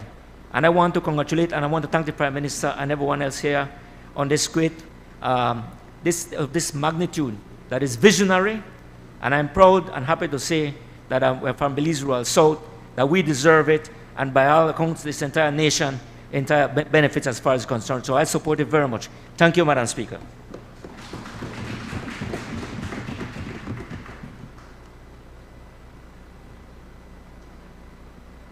The Honorable Prime Minister. Thank you, Madam Speaker. There is a Belizean saying now that you won't have your cake and eat it. She wants support, but I'm not sure if I want support again if BWSL could pay back. But Madam Speaker, when the leader of the opposition was talking, nobody interrupted her. Nobody interrupted you. To remember 42B, there is a standing order if you wish to elucidate, which does allow, however, for the member on his feet to determine if he would allow that. Continue. We try to be respectful to the leader of the opposition, but sometimes she knows to command respect for herself with this kind of behavior. The point I'm making, Madam Speaker, is that You can't have your cake and eat it. You can't support and not support. You either support or you don't support. And to point out why she's here just trying to grandstand, BWSL has audited financial statements that are made public every year. If she was so concerned about that, you could have taken 5 minutes and go up on the website or get a copy of the financial that have been made to the public and see whether BWSL can pay or not pay. That's the first point I need to make. But this is beyond money. This is about people. This is about providing a service to the people of Kikaka that deserve this service. There are certain things you can't put money, a value, a cost. Because if we continue using, and we're coming to San Pedro after this, if we continue to get rid of the wastewater and our, or whatever we take out to, I'm in the National Assembly, I want to be, if we were to our human waste, thank you. If we were to continue to do that the way it is, we're starting to see signs that there is contamination to the Great Barrier Reef of Belize. And if we don't do anything about it now, 10, 15, 20 years later, we're going to have a dead barrier reef, Madam Speaker. So for us to come and say we are going to guarantee $10 million for us to be able, one, to provide service to the good people of Kikaka that deserve it, and two, to be able to protect a World Heritage Site for the future of our children, we more than deserve to be able to do that, to give a guarantee. And let me remind the leader of opposition, who was the one that almost brought BWSL to its knees, to bankruptcy? The same Alberto Agas, the same one who continued to write trash all the time. They're the same one, man. See, this is what gets you upset from time to time. You try to be kind, but I would have expected the leader of the opposition to say, you know what, this is a good project. We need to help our people in Kikaka. We need to protect the tourism industry. We need to protect our environment. We need to protect our barrier reef, as opposed to come and say, well, I'm not sure if they could pay or not could pay. Of course they can pay. But more importantly, we have a moral responsibility to our people and to this country, Madam Speaker.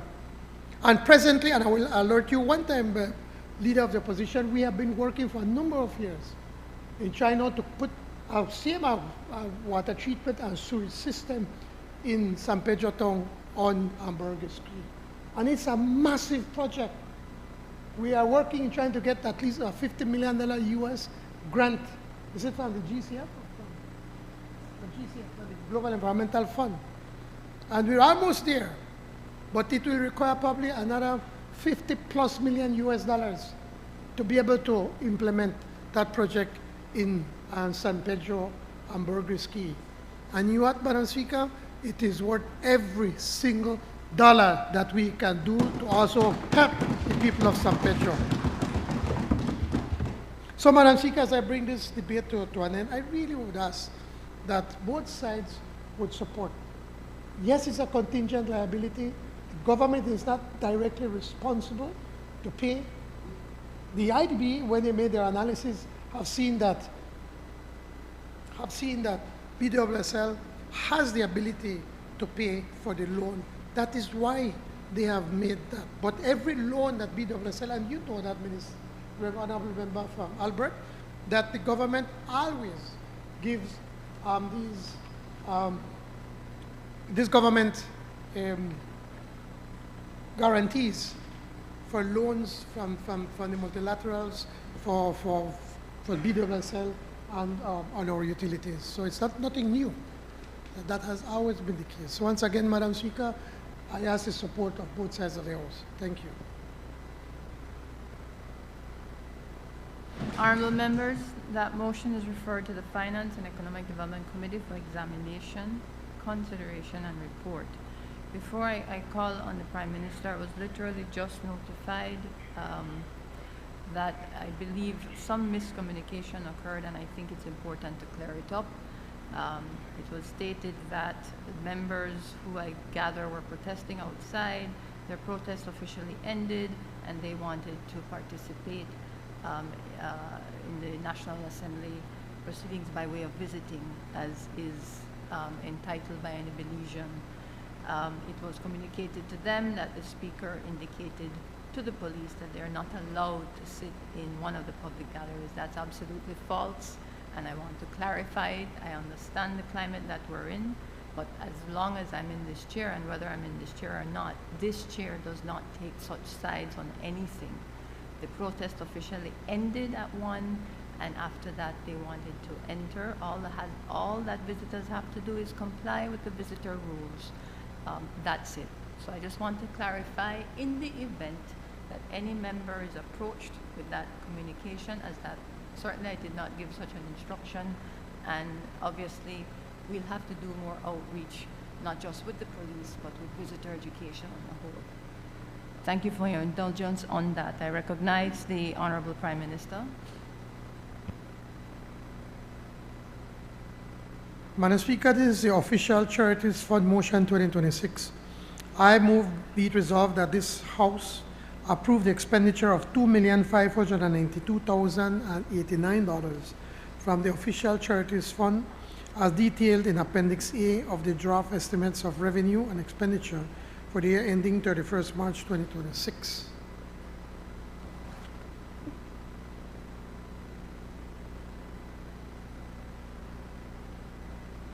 The Honorable Prime Minister.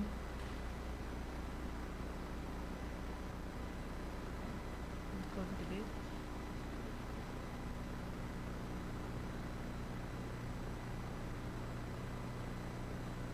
Referred to the Committee of Supply for examination, consideration, and report. It's for second reading. Recognize the Honorable Minister of Constitution, Religious Affairs, Indigenous Affairs, and Transportation.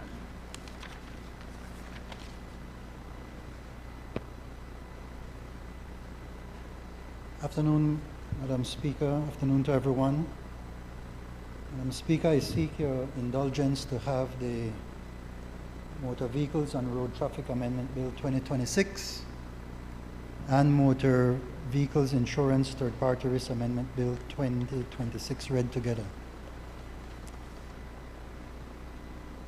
So I move the second reading of a bill for an act to amend the Motor Vehicles and Road Traffic Act, Chapter 230 of the Substantive Laws of Belize, Revised Edition 2020, to expand the powers of traffic wardens to include the enforcement of and carrying out of duties under the Motor Vehicle Insurance Third-Party Risks Act, and to provide for matters connected therewith or incidental thereto.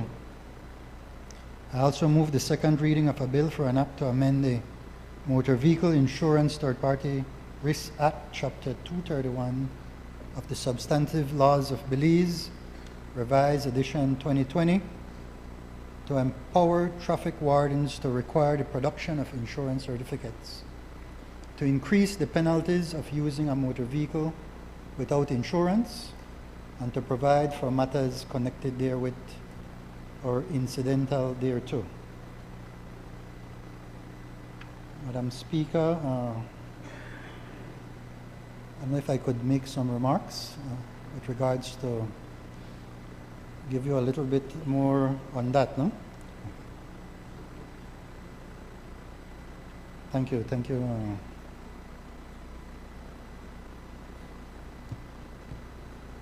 So as presently drafted, neither the Motor Vehicle and Road Traffic Act nor the Motor Vehicle Insurance Third-Party Act grants traffic wardens, whether it is from the Department of Transport or municipal authorities, the authority to arrest or insure or issue violation tickets for offenses under the Motor Vehicle Insurance Act. Where officers on duty encounter any of the above infractions, these include using a motor vehicle not covered by third-party insurance, failure to fix and display insurance discs, failure to provide name and address, failure to provide the name and the address of the owner of the vehicle, failure to produce insurance certificate, failure to provide identity of driver, and they are not sworn. They are not sworn as special constables. Their only lawful course of action is to refer the matter to a police officer. Accordingly, the bill seeks to amend Section 3 of the Motor Vehicles and Road Traffic Act to broaden the authority of traffic wardens, both from the Department of Transport and municipal authorities, to include the enforcement of and the carrying out of duties under the Motor Vehicle Insurance Third-Party Risk Act. With respect to the latter, the penalty for insurance-related offenses has remained unchanged since 1999 and no longer provides an adequate deterrent to violations under the Motor Vehicle Insurance Act. For instance, the most common offense, using a motor vehicle without insurance, currently carries a penalty of a fine not exceeding $400 and an imprisonment for a term not exceeding 6 months or both. Certainly very low. Where any other offense is committed under the Act and no specific penalty is prescribed, Section 16 provides that the offender is liable on summary conviction to a fine not exceeding $200 or to imprisonment for a term not exceeding 3 months. Accordingly, this bill seeks to amend the Motor Vehicle Insurance Act to increase the penalty for the offense of using a motor vehicle not covered by third-party insurance from a fine not exceeding the $400 and the 6 months to a fine not exceeding $1,000 or imprisonment for a term not exceeding 8 months. Also, the bill seeks to amend the general penalty in Section 16, increasing it from $200 and 3 months to $600 or imprisonment for a term not exceeding 6 months. Thank you, Madam Speaker.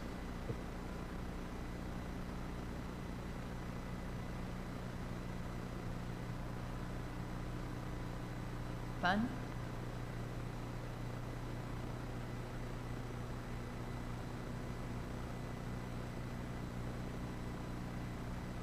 Thank you very much, Madam Speaker. Colleagues, today I rise in full support of the Motor Vehicles and Road Traffic Amendment Bill 2026, and extension of the Motor Vehicles Insurance Third-Party Risk Amendment Bill 2026, which seeks to strengthen road safety and improve the enforcement of our traffic laws across Belize. It has always been the tradition that the Belize Police Department is tasked with these enforcement of laws across the country. And with a now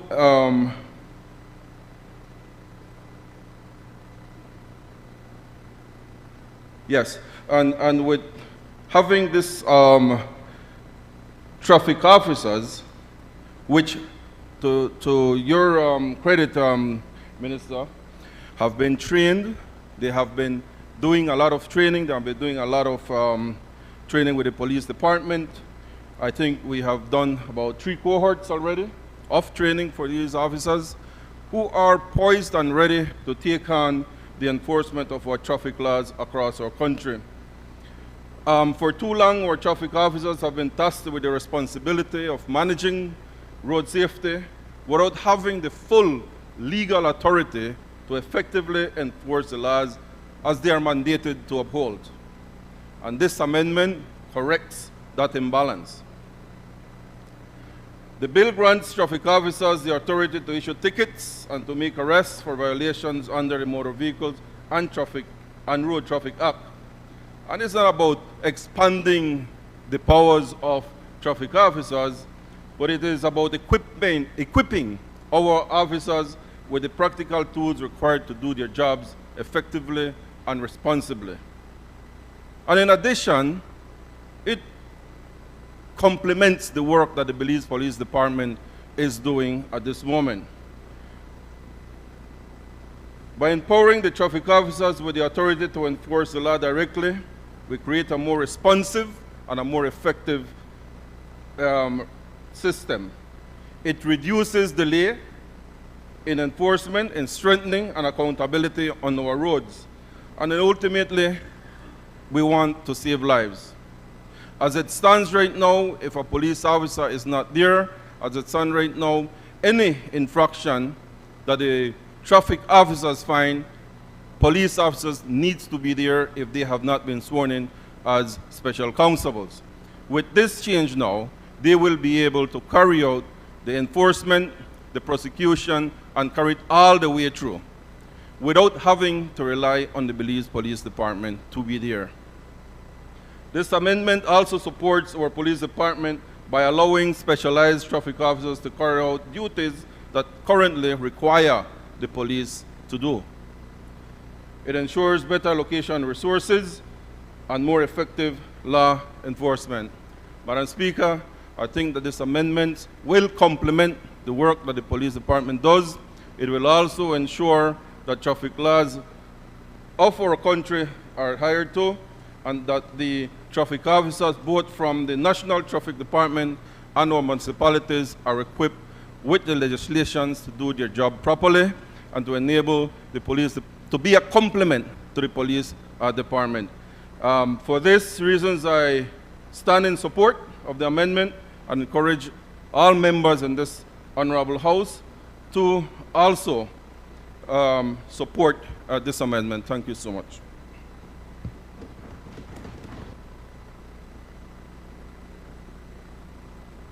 Opposition, member for Albert.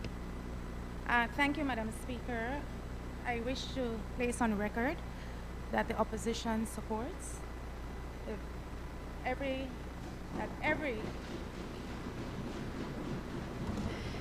you guys are funny today, but okay, that every motor vehicle operating on Belize's roads and highways must carry valid insurance.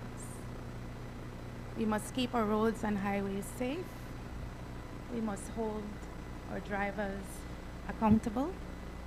And we must ensure that victims of traffic accidents are protected by the encourage that is provided, third party or otherwise. The bill also proposes, or the bills presented together, that the role and responsibilities of traffic officers will be expanded to ensure that the law can be more responsive and enforce. The training, as we indicated in the House Committee meeting, is critical for traffic officers. I personally have had some incidences on the road where I believe there has been abuse of authority, and of course that the traffic officers be properly equipped to carry out this function.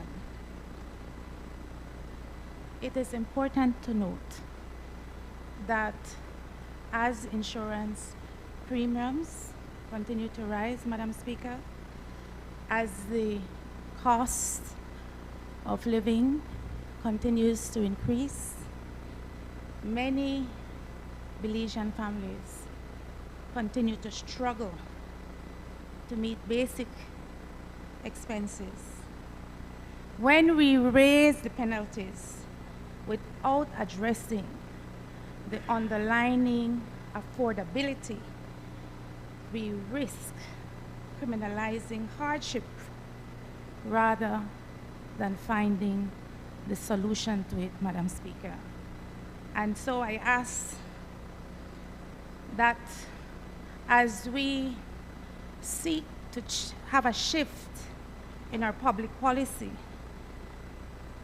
as we encourage compliance, we find ways to ensure that our citizens have access and can afford to have access to meaningful transportation for themselves and their families. The opposition believes that stronger compliance with motor vehicle insurance laws is absolutely necessary. Road safety and the protection of accident victims must remain a national priority. But good legislation must also be fair, balanced, and forward-looking. Our role in this House is not merely to make laws, but to make good laws that keep at the center of our decision-making the confidence of the Belizean people. We stand ready as members of this House to support measures that genuinely improve road safety and protect third parties. We do so when we do so, we ensure that we do not create new problems while attempting to solve existing ones. Madam Speaker, these two amendments have our support. Thank you.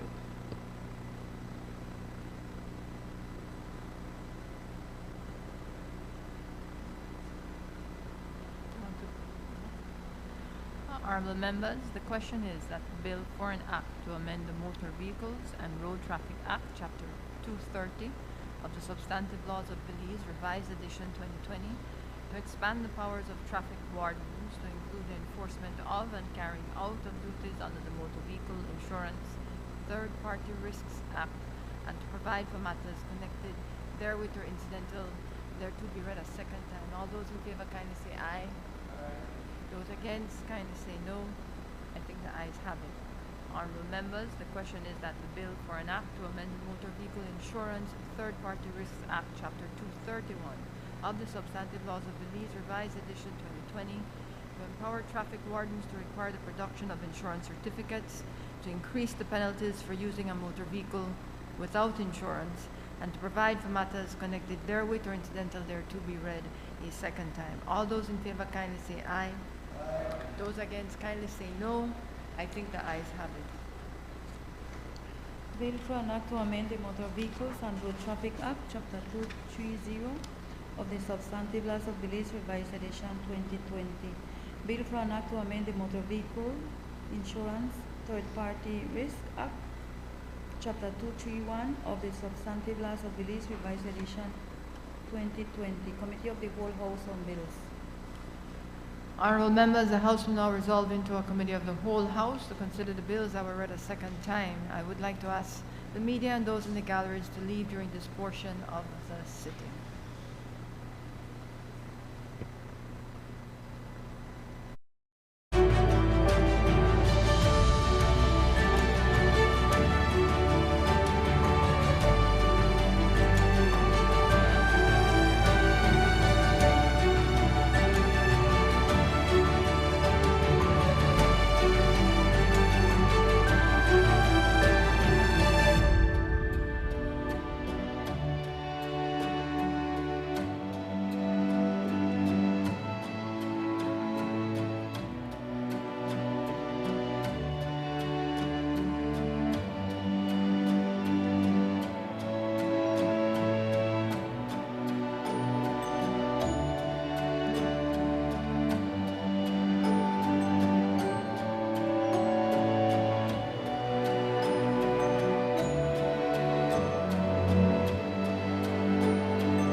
Madam Speaker, I rise to report that the Committee of the Whole House has considered the Motor Vehicles and Road Traffic Amendment Bill 2026 and the Motor Vehicles Insurance Third-Party Risks Amendment Bill 2026 and passed them without amendments. I now move the third reading of these bills.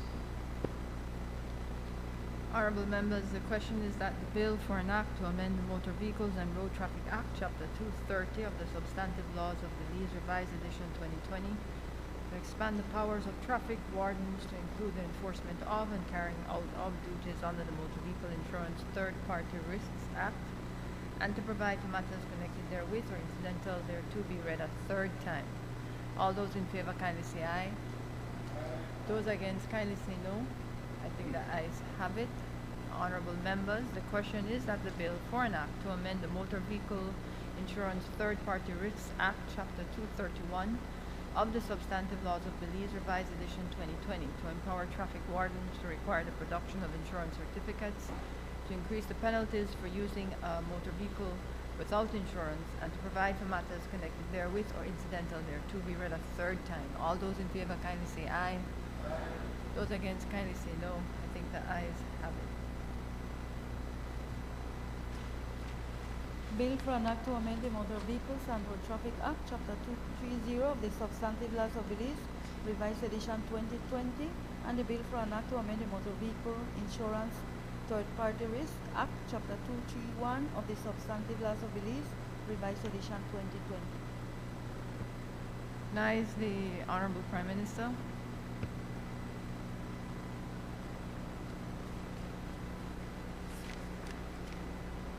Madam Speaker, I move that the House do now adjourn.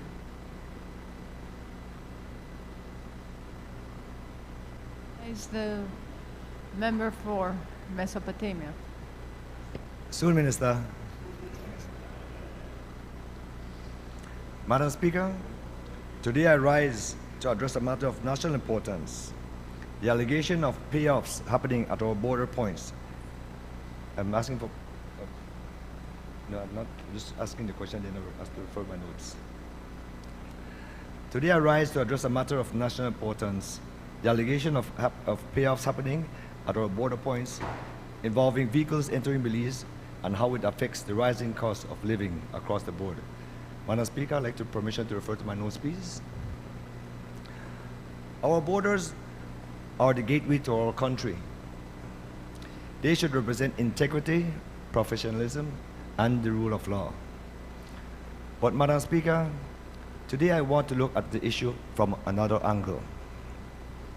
Because while we can talk about corruption and payoffs, we also need to ask why this situation exists in the first place.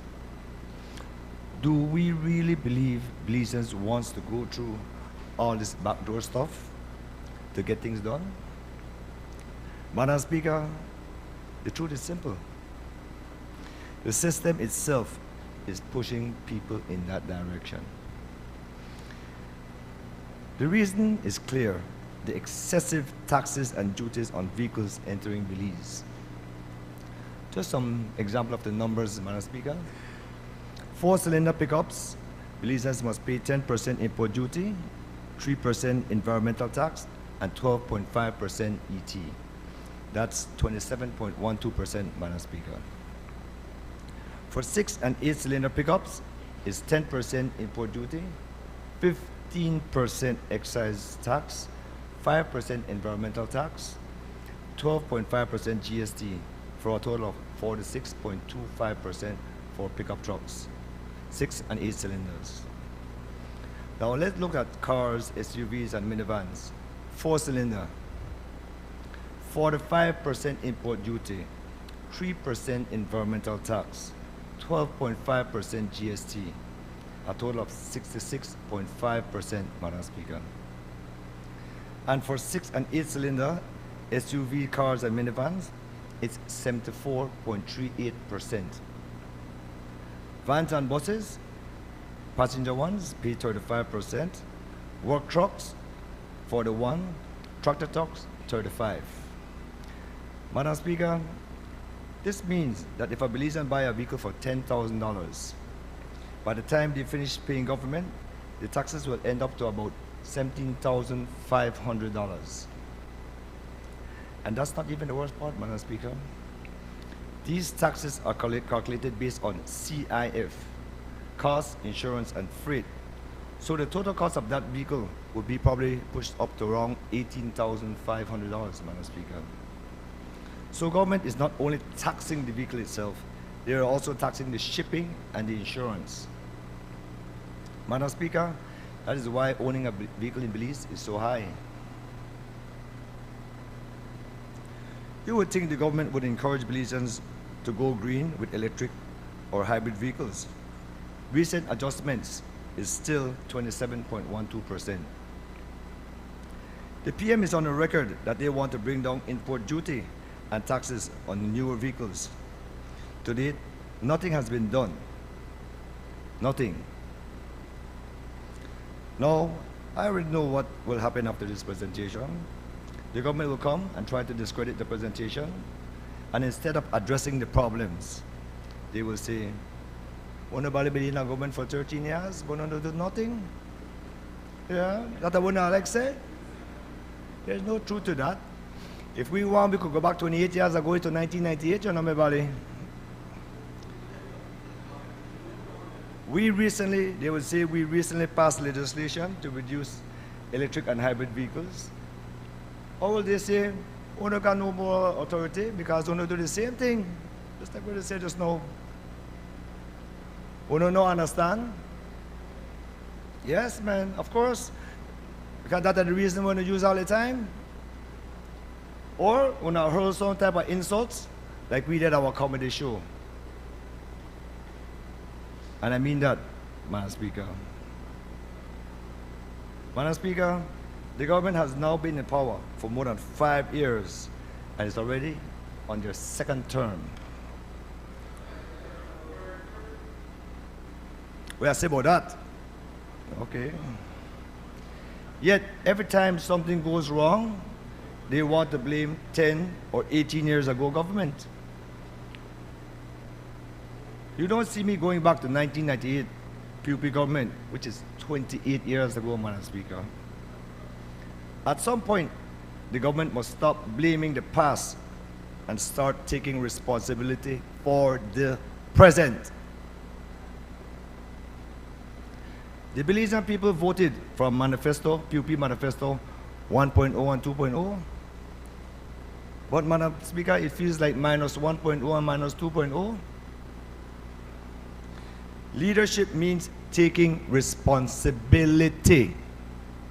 Leadership means confronting corruption. Leadership means implementing policies that ease the burden on the ordinary citizens. That's leadership. Madam Speaker, we saw the same thing that happened with fuel prices when the Prime Minister, now Prime Minister, was in opposition. He had everything, he had the formula, but when they get in a government... The honorable member from Mesopotamia that I like very much is talking on one issue, started talking about the duties on vehicles. Now look at it, they go now on another tangent, going on about fuel. So he needs to speak on one issue, not any issue that comes to his mind. Madam Speaker, my topic was how it affects the rising cost of living across the board. Right? So may I continue, Madam Speaker? Sean, let me speak, please. Thank you. Now all I ask is when the chair speaks, just to let me speak. I don't get to do it often, so the few times the chair gets to. Yes, on this matter of adjournment, the matter of public importance, and that I believe is standing order 13, it's a matter of public importance. Yes, of course, you stood on your matter, which I'm grateful that you announced what it was regarding the allegations, right, on the duty situation. You're now veering off into, I believe, fuel prices. All I ask, if you don't provide that link succinctly and concisely, then I will have to ask you to wrap up to make sure that it is about the duty allegations. Thank you, Madam Speaker. I will just skip the gas issue then, no problem. There's a lot more, everybody. There's a lot more. Now let me make some practical proposals. If we truly want to stop corruption at the border, then remove the incentives that create corruption. Reduce the duties on the imported vehicles, and especially for vehicles older than 5 years, there should be a deeper reduction. Because, Madam Speaker, these are the vehicles the working class and middle class can actually afford. Let's talk about motorcycles. Motorcycles are majority the poor man's transportation. I honestly cannot remember the last time I saw a 50cc motorcycle. When the last time I saw a 50cc motorcycle in Belize? Yet we still pay 16% duty on that. 16%.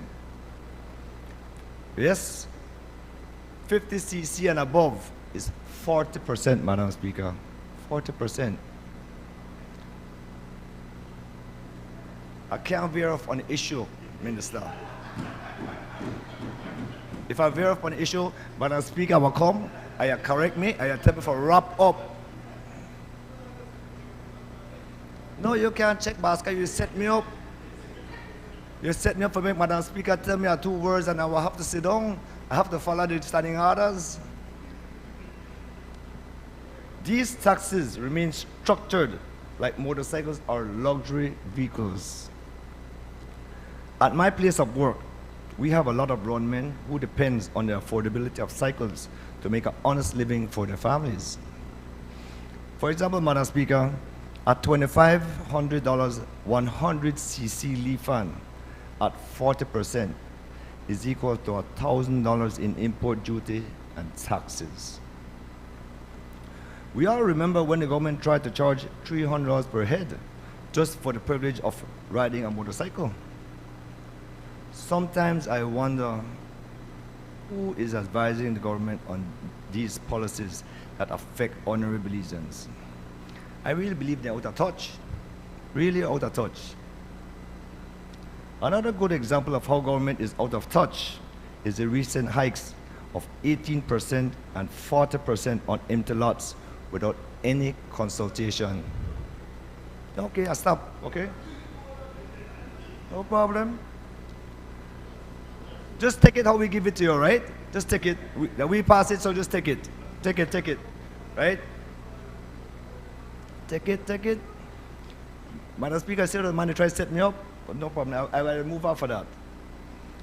Let us talk about buses, right? Buses, that's still part of the topic, right? Government complains that many buses in Belize are older and outdated. But how can operators upgrade their fleets when buses face 35% tax and duty, and that is before CIF? We can remind you what a CIF again. Cost, insurance, freight. Belize is now a tourism-driven country, so we must put our best foot forward. My proposal is simple. Van and buses used for public transportation should have zero to minimal import duty and taxes. This will allow operators to upgrade their fleet and improve safety and service. The same thing should apply to heavy-duty trucks and tractor trucks. These vehicles build the country, feed the country, and move goods across the country. If government truly wants to reduce inflation, the cost of living, and goods, then reduce the cost of doing business. Madam Speaker, the government will come back and say, well, then bus company or their farmers, they could come back and apply for the concessions. But we know what happens when they apply for a concession. Once approval is depending on a politician or a minister, then the level of playing field is not level anymore. Too often, concession goes to friends and insiders, while ordinary Belizeans get left behind. This is what breeds corruption. Belizeans deserve a fair system where the rules apply equally to everyone. Not a system where people must go beg politicians for concession approvals. Madam Speaker, if this government truly wants to be a government for the people, then let's start. Remember, I tell you, no, I don't only criticize. I give suggestions also. Constructive proposals. Bring down the price of gas. Reduce vehicle and import duties. Lowering the cost of doing business. Lowering import duties and taxes on imported goods. Helping to bring down inflation and the cost of living. Because right now, most Belizean people, I do. You use the app and you'll get discount, right? I think this one, it costs like 5%. And then you could get what, $50 cups and all of that. You don't get your Johnson cup yet? Because right now, Belizeans feel like the government, they tax the hell out away. And I mean that. The taxes are crazy. Everything they go up. And when the burden becomes too heavy, the system itself begins to crack. Madam Speaker, the solution is simple. Make the system fair, make it affordable, and make it work for the Belizean people. Thank you, Madam Speaker. You want to be Madam Speaker? Just let me ask the mic.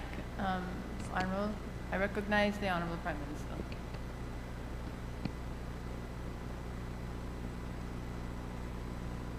You want to give a class in economics, they can't put on the mic and take it off, no?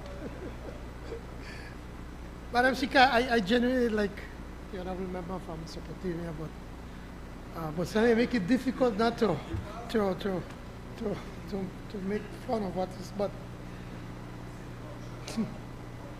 Madam Speaker, I think that the honorable member from Mesopotamia, I know that you have to come here and try to say like you try to do something, you know, and come up with these taxes that you're talking about. We found these taxes, you know, we have not been raising taxes. And the taxes on vehicles, we have not raised taxes on vehicles. And that system that you're talking about has been in existence way before our time. It was during your time, during your government's time, that it was flourishing. Now, we were aware of it a year ago. And when we tried to stop it, then the same, your number one media station was starting to make a big deal that they are going to strike at the state, at the border, and they not allow vehicles to come in because they don't buy vehicles and so forth. I will give a whole year to make the adjustments. Now that we have made the adjustments and we're removing all of the what they call residual value and giving the customs officers the ability to be able to give these steep discounts, to be able to save money. And we know the expose that Channel 7 did. And as I mentioned, it was a shameful act. And we knew that something had to be done.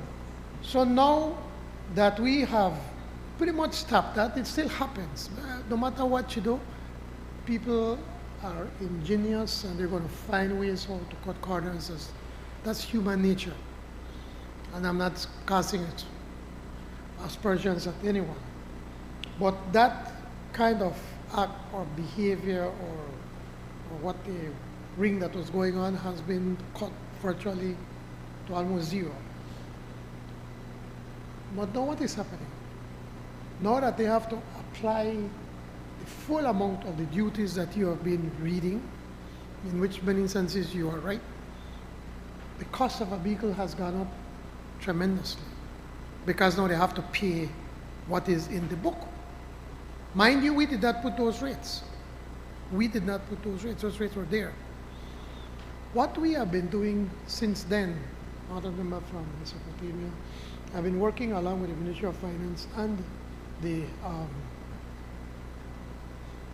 customs and also with importers of vehicles, trying to find that equilibrium and making the point whereby when you work out what is supposed to be collecting, to what they collect, what government collects, and what is being paid in other ways. We came up to a certain percentage whereby we're working now to be able to amend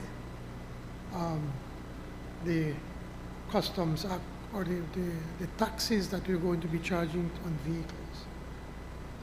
Because by reducing the amount of taxes that we've been charging, I believe that as a government we'll be able to collect even more money. Because now you're taking away the middleman. We'll be removing all the residual charges or deductions that the officers will be able to make. We'll be removing the ability of them giving any kind of deductions. If you bring $100, you can pay $100 of the tax, so that we can remove that. But before we do that, we want to bring down the tax. We already have some rates. I brought the paper to Cabinet actually last week. And then I decided, I asked the Cabinet, my colleagues, to give me a little bit more time. Because what I have done now, I have asked the Comptroller of Customs to take last year and to look at the number of vehicles that they brought, and then to make an analysis. How much did we collect? And how much we should have collected if we had have implemented the taxes as it works. And then look at the number, the deductions or the reductions in the taxes that are being proposed to ensure that we don't end up being in a worse situation than we are presently. Presently, it seems that on average we're really collecting between 16 and 18%. And it has to be more. And so we're working on that to be able to reduce it to a rate that Belizeans are already paying. Only that the government does not get all of the money, because other parts of the money goes elsewhere. And we no need to say where. So we're working on that.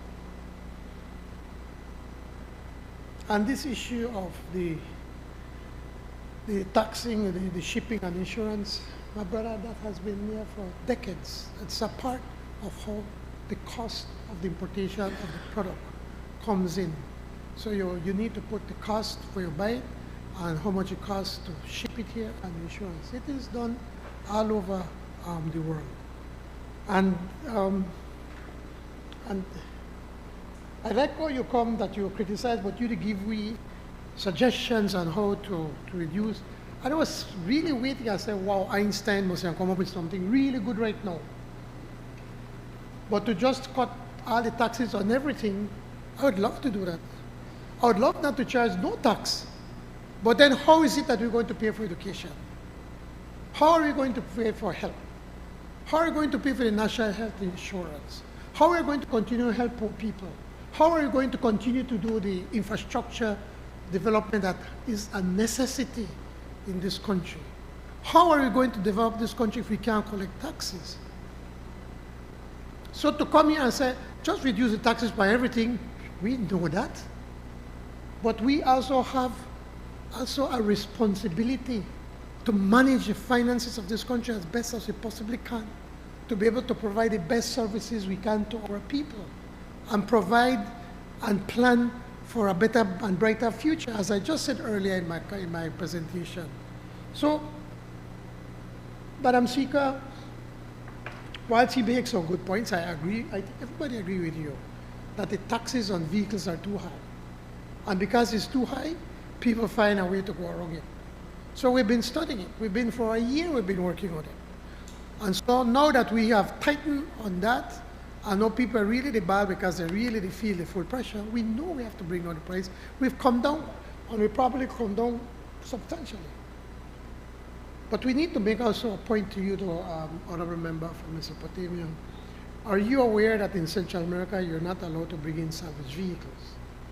And in most of the Caribbean, because these vehicles have been damaged in a crash and everything, and then when they come, they end up to create even bigger problems for people, for innocent buyers. And so that's something that we have to take a look at. We also have to take a look at, for us not to be the dumping ground, that you're bringing old vehicles where pollute, where use a lot of gas and a lot of oil, and they broke down every minute, so that whilst you may bring one $5,000 vehicle, it can cost you way more to be able to maintain it.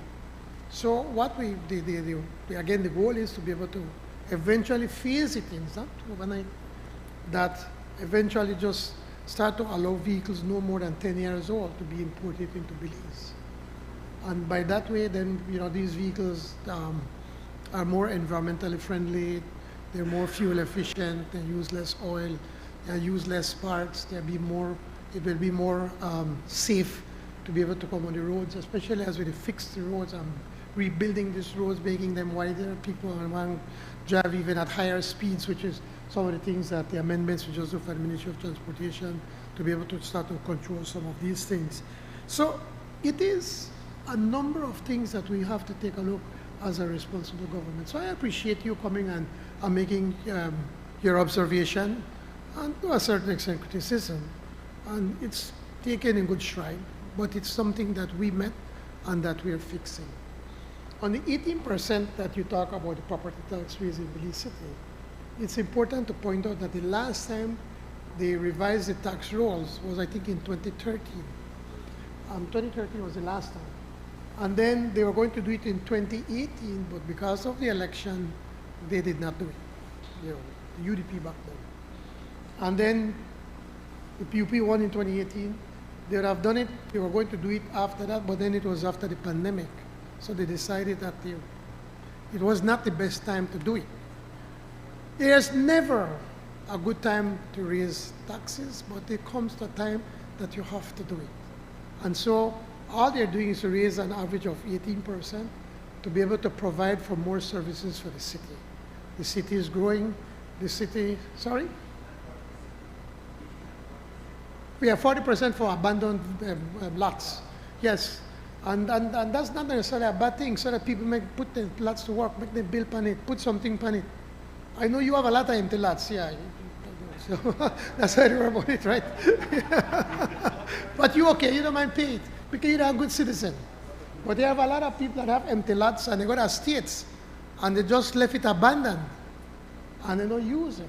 And so by increasing the taxes on those empty lots, well, hopefully we can remove the speculation and allow them to be able to build, because that's what we want. But the city council, I'm sure that you all will recognize the truth is the city council has been growing and there's a lot of needs. The streets, it's always a challenge, especially where Belize City is right at sea level. So now that whenever it's rained because of climate change, it floods. As much as we don't want it to flood, they pump out water as much as we can. It's a project that started in your government, Honorable Member from Albert. The canals, remember, that was put there, and they pump out as much water, and the water would flow rapidly. But it is a challenge that we face because of climate change. So there is the challenges that the City Council is facing, and an increase in 18% since 2013, I'm sure that the citizens understand. So once again, I want to thank the Honourable Member of Mesopotamia, and just to put on record, no, we are not taxing the hell out of the Belizean people. Those are taxes that your government in the past 13 years imposed on the Belizean people. Thank you, Madam Speaker. Guys, the Leader of Opposition, Member for Albert. Thank you, Madam Speaker. I ask, before I address the matter of national concern, if you would indulge me, Madam Speaker, by allowing me to thank the Honorable Prime Minister and members of this House for your kind consideration in having the budget presentation today versus Friday. I now have 2 daughters and 1 son-in-law, so my family is growing in love. I also ask, Madam Speaker, for a moment of silence for Miss Sally McCorkle of San Pedro. She was, Madam Speaker, a trailblazer. She was a tourism pioneer well before her time. She was the first Belizean to have hotel accommodations in San Pedro. And through her friendships and her relationships, she also saw to it that we had the first airline flying from the international airport and Belize City to to San Pedro. She was a mentor for many. I am no exception. She helped to mold many of us in making our contributions to nation building via tourism. And I'm sure my colleagues on the other side of the house, the member for Belize Rural South, the member for Pickstock, who represents the Ministry of Tourism, join me in expressing our sincere condolences to her family and to the island community of San Pedro. It is a huge loss to our nation.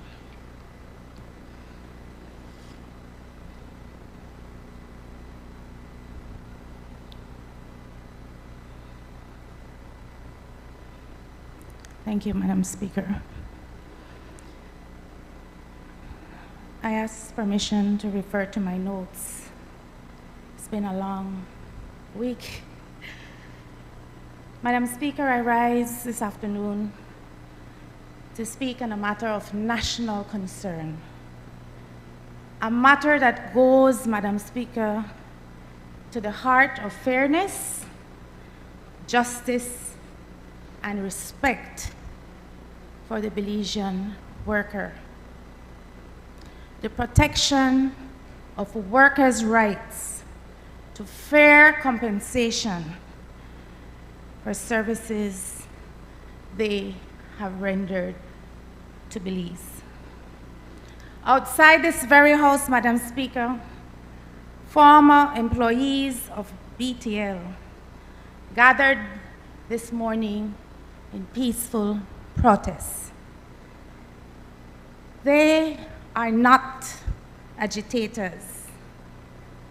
They are Belizeans who have given years, some of them, Madam Speaker, decades of service to the National Telecommunications Company that helped to build a modern communications network of this country.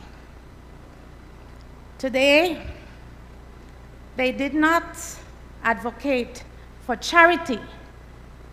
Rather, they are advocating for justice. They stand because they're owed their full severance payments, together with the 6% interest that was recognized as part of their entitlement. Many of these workers, Madam Speaker, have waited for years for what is rightfully theirs. The principle at stake is simple. When Belizeans work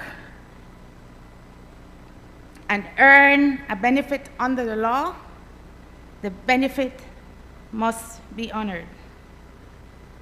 The ruling, Madam Speaker, of the CCJ made it clear that obligations tied to the settlement surrounding the nationalization of BTL must be respected.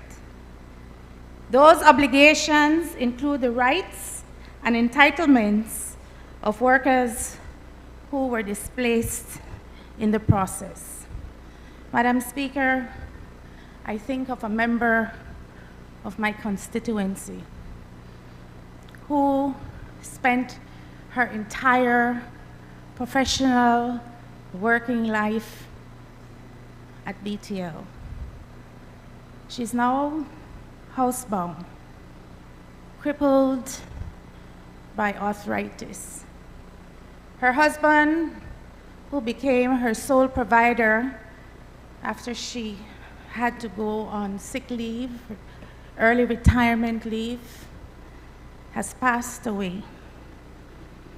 Her voice is not heard because she is unable to walk the pavement and protest against a company, a Belizean-owned company, who refuses to honor the law.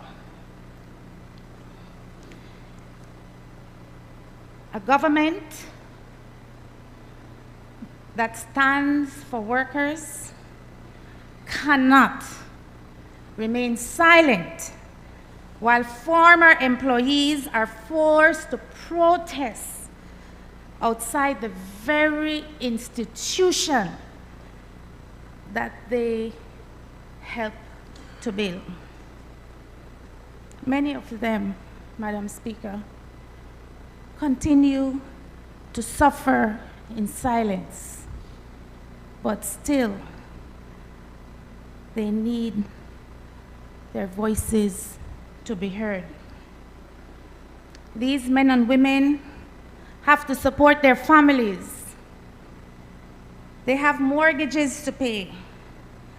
They have lives that were disrupted when they were separated from employment. Severance is not a gift. It is earned compensation for years of service. Madam Speaker, to be unequivocally clear, the opposition stands with our Belizean workers. We call on the government and on BTL to ensure that all outstanding severance payments, together with the applicable 6% interest, be honored without further delay.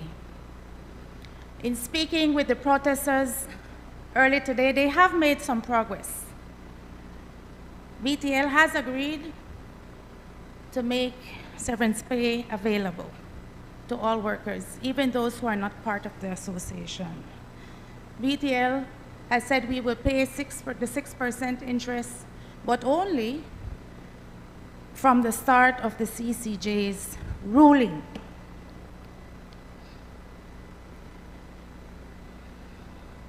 Justice delayed for workers is justice denied.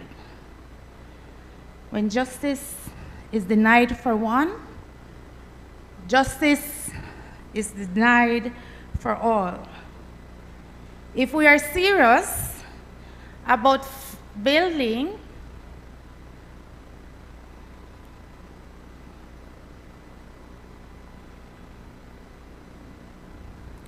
a fair and a just Belize, we must demonstrate, not physically, but through our action,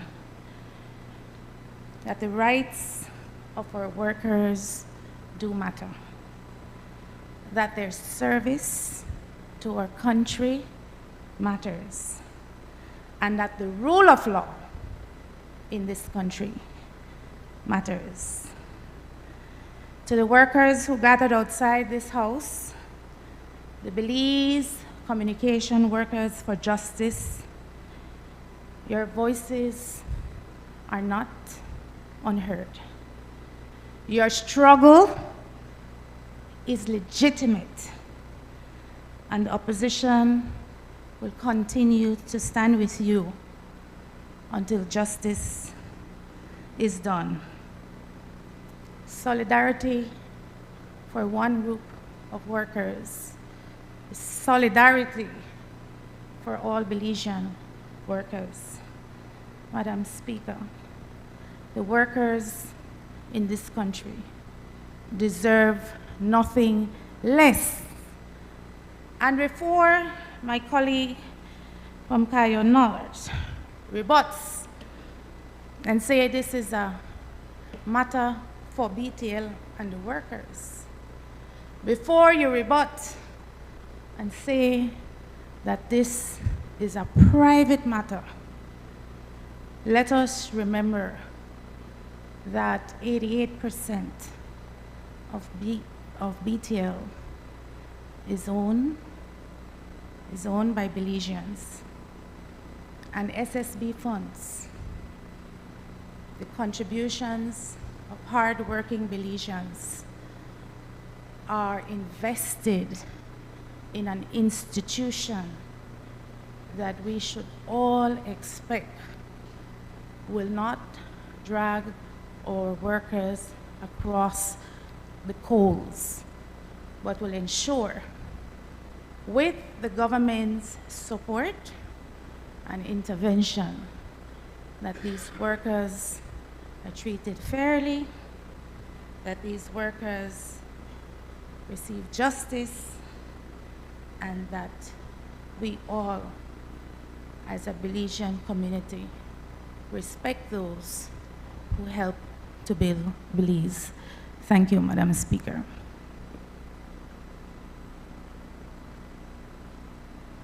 Is the Minister for Logistics. Thank you, Madam Speaker. Unfortunately, the leader of the opposition is not a mind reader, so she does not know how I will respond. But this is my response, Madam Speaker. We are all agreed that they must be paid their severance. We hear them, Madam Speaker, and we support their right to be paid their severance. As a matter of fact, Madam Speaker, this is the party and the government of workers of this country. This is the government that just passed the OSH Act to protect the workers of this country. So, where were they for the past 13 years? How long was that bill in draft and they never brought it to the House to be passed to support the workers of this country, Madam Speaker? And let us recall who advised... A point of order. This has nothing to do with the BTL thing with the OSH bill, Madam Speaker. So, Madam if you do for one, you with need all to do due for the other respect, one. they cannot constrain my response. They have asked a Well, question. how they constrain my they one? have raised a matter and I'm going to Well, respond, Madam how they Speaker. constrain my one and they can't constrain I am your going to one? respond. You can't tell me how I'm going to Well, I'm respond. putting a point of You order. cannot tell me how I'm... Members, you have to allow the chair. Member, I ask you to please take a seat. I only ask that, yes, you have point of orders, you stand, but then you have to allow the chairman. You can't take over my role too. The limited role I have, allow me to at least exercise it. Yes, please note that the matter of, and it's also important because we have, yes, we have a few members of the public in the gallery, but we have many more, right, listening. And it's important for them to always be educated on the procedures of Parliament, right? And I try to do my best in terms of my rulings. The matter of national concern raised by the member for Albert was the matter on workers' rights. And she specifically went into the matter of severance due for services rendered, I believe. At least that's what I noted. Member for Kayonart, Minister, I asked that we try, just as you got in the reference to your land and tax, he got in the reference to the OSH. I asked that you continue with your contribution specific to the matter of national concern. Thank you, Madam Speaker. And as I was saying, Madam Speaker, if they recall who had instructed and who had advised BTL that these workers should not have been paid, perhaps they would have thought twice to raise this issue. Because if memory serves right, it was no other than Lois Young who had advised on that issue, Madam Speaker. But for the record, let me state some of the facts involving this case.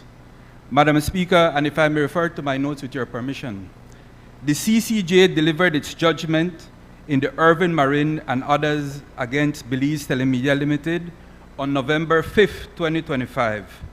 The court ordered BTL to pay severance payments to the appellant in the Irvin Marine case, plus interest and costs. To date, all severance payments, interest, and legal costs, which BTL was ordered by the CCJ to pay under that case, were paid in full by BTL in November 2025. BTL has also processed severance pay for all former BTL employees who qualify for severance pay under Section 183 of the Labor Act and whose employment at BTL ceased within the last 6 years. BTL's board was advised on the 6-year limitation period, but notwithstanding that advice, the board of directors of BTL decided that it was in the best interest of BTL for BTL to pay severance payments to all of BTL's former employees who met the requirement under Section 183 of the Labor Act for severance, but who are now statute barred, Madam Speaker. BTL Board of Directors felt that by doing so, it shows that BTL values the contributions of BTL's former employees. It reinforces BTL's commitment to good employer-employee relations. It makes it more likely that BTL's former employees who qualify for severance payments but who are now statute barred will continue patronizing BTL.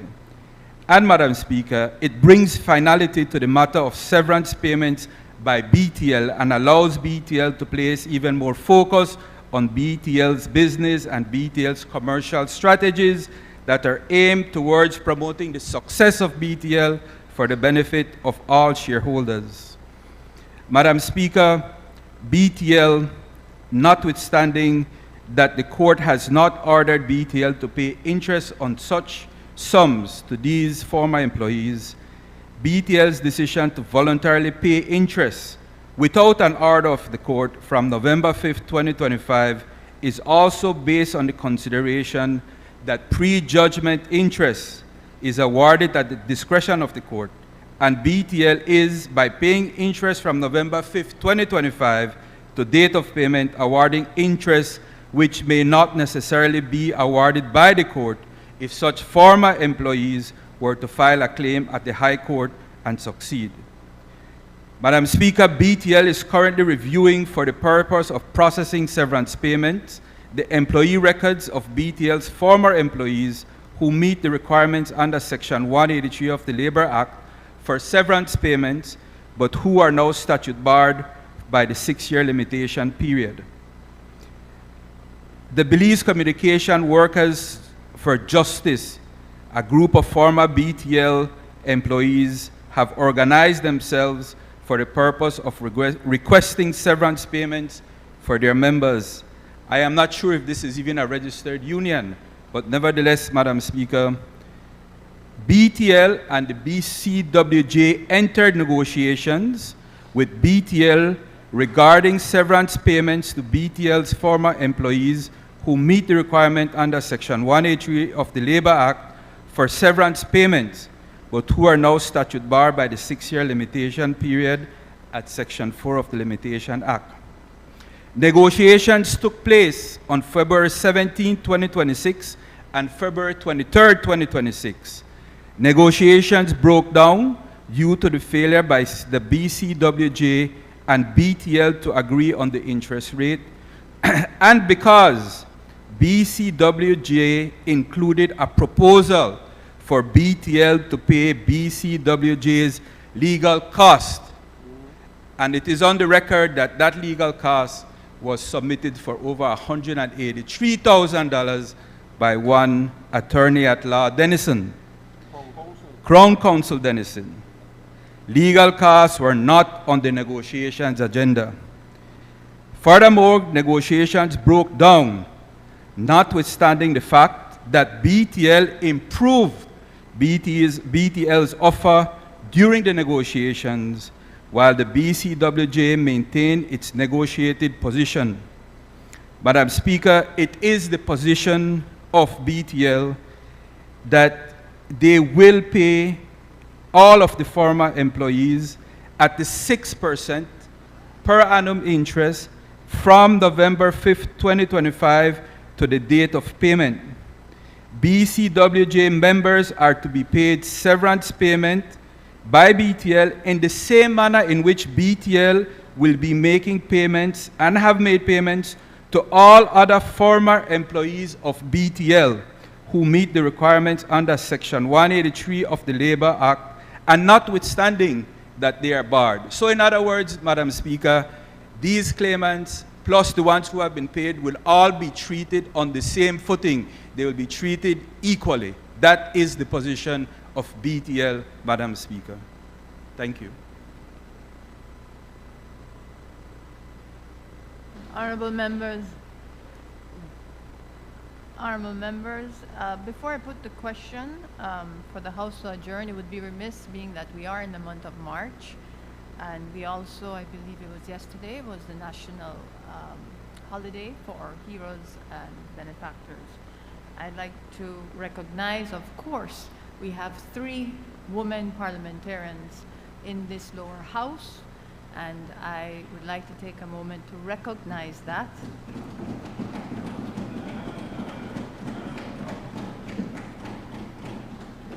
I do ask you to stand because though if you're here, and among us is the first female leader of opposition.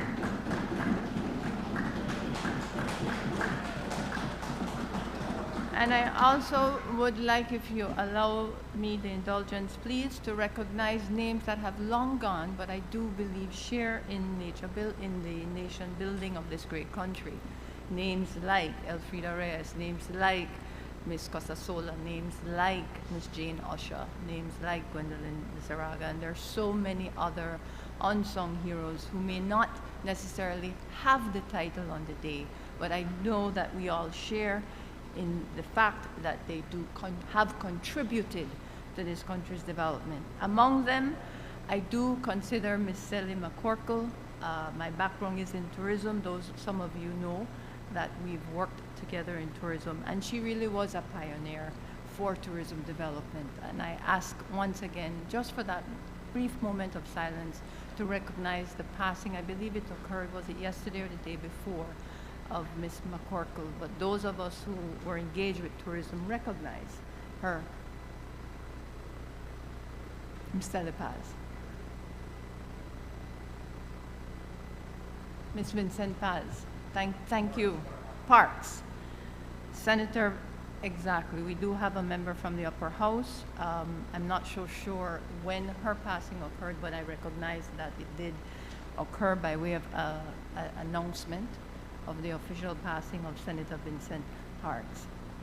So with that, I ask just for a brief moment of silence, but if we may stand in recognition of the month of these valiant women.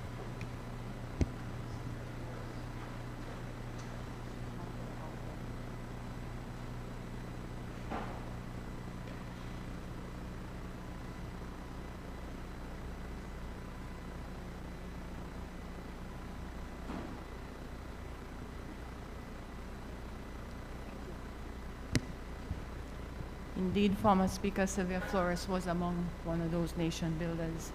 Thank you, members, for that in this historic month of March, the month that is recognized internationally for women. Honorable members, the question is that the House... The adjournment, Madam Speaker, we also need to recognize you as a speaker who, despite the fact that you've been going through some challenging times, you managed to continue with your work. I think we may stay home and bow, but you were there working. So we need to recognize you. And also to the first clerk of the National Assembly, a woman, Ms. Petch, again, appointed by us. So Madam Speaker, I move the adjournment. Prime Minister, Madam Clerk, forgive me for that oversight. Very historic. All those in favor, honorable members, the question is that the House do now adjourn. All those in favor, kindly say aye. Aye. Those against, kindly say no. I think the ayes have it.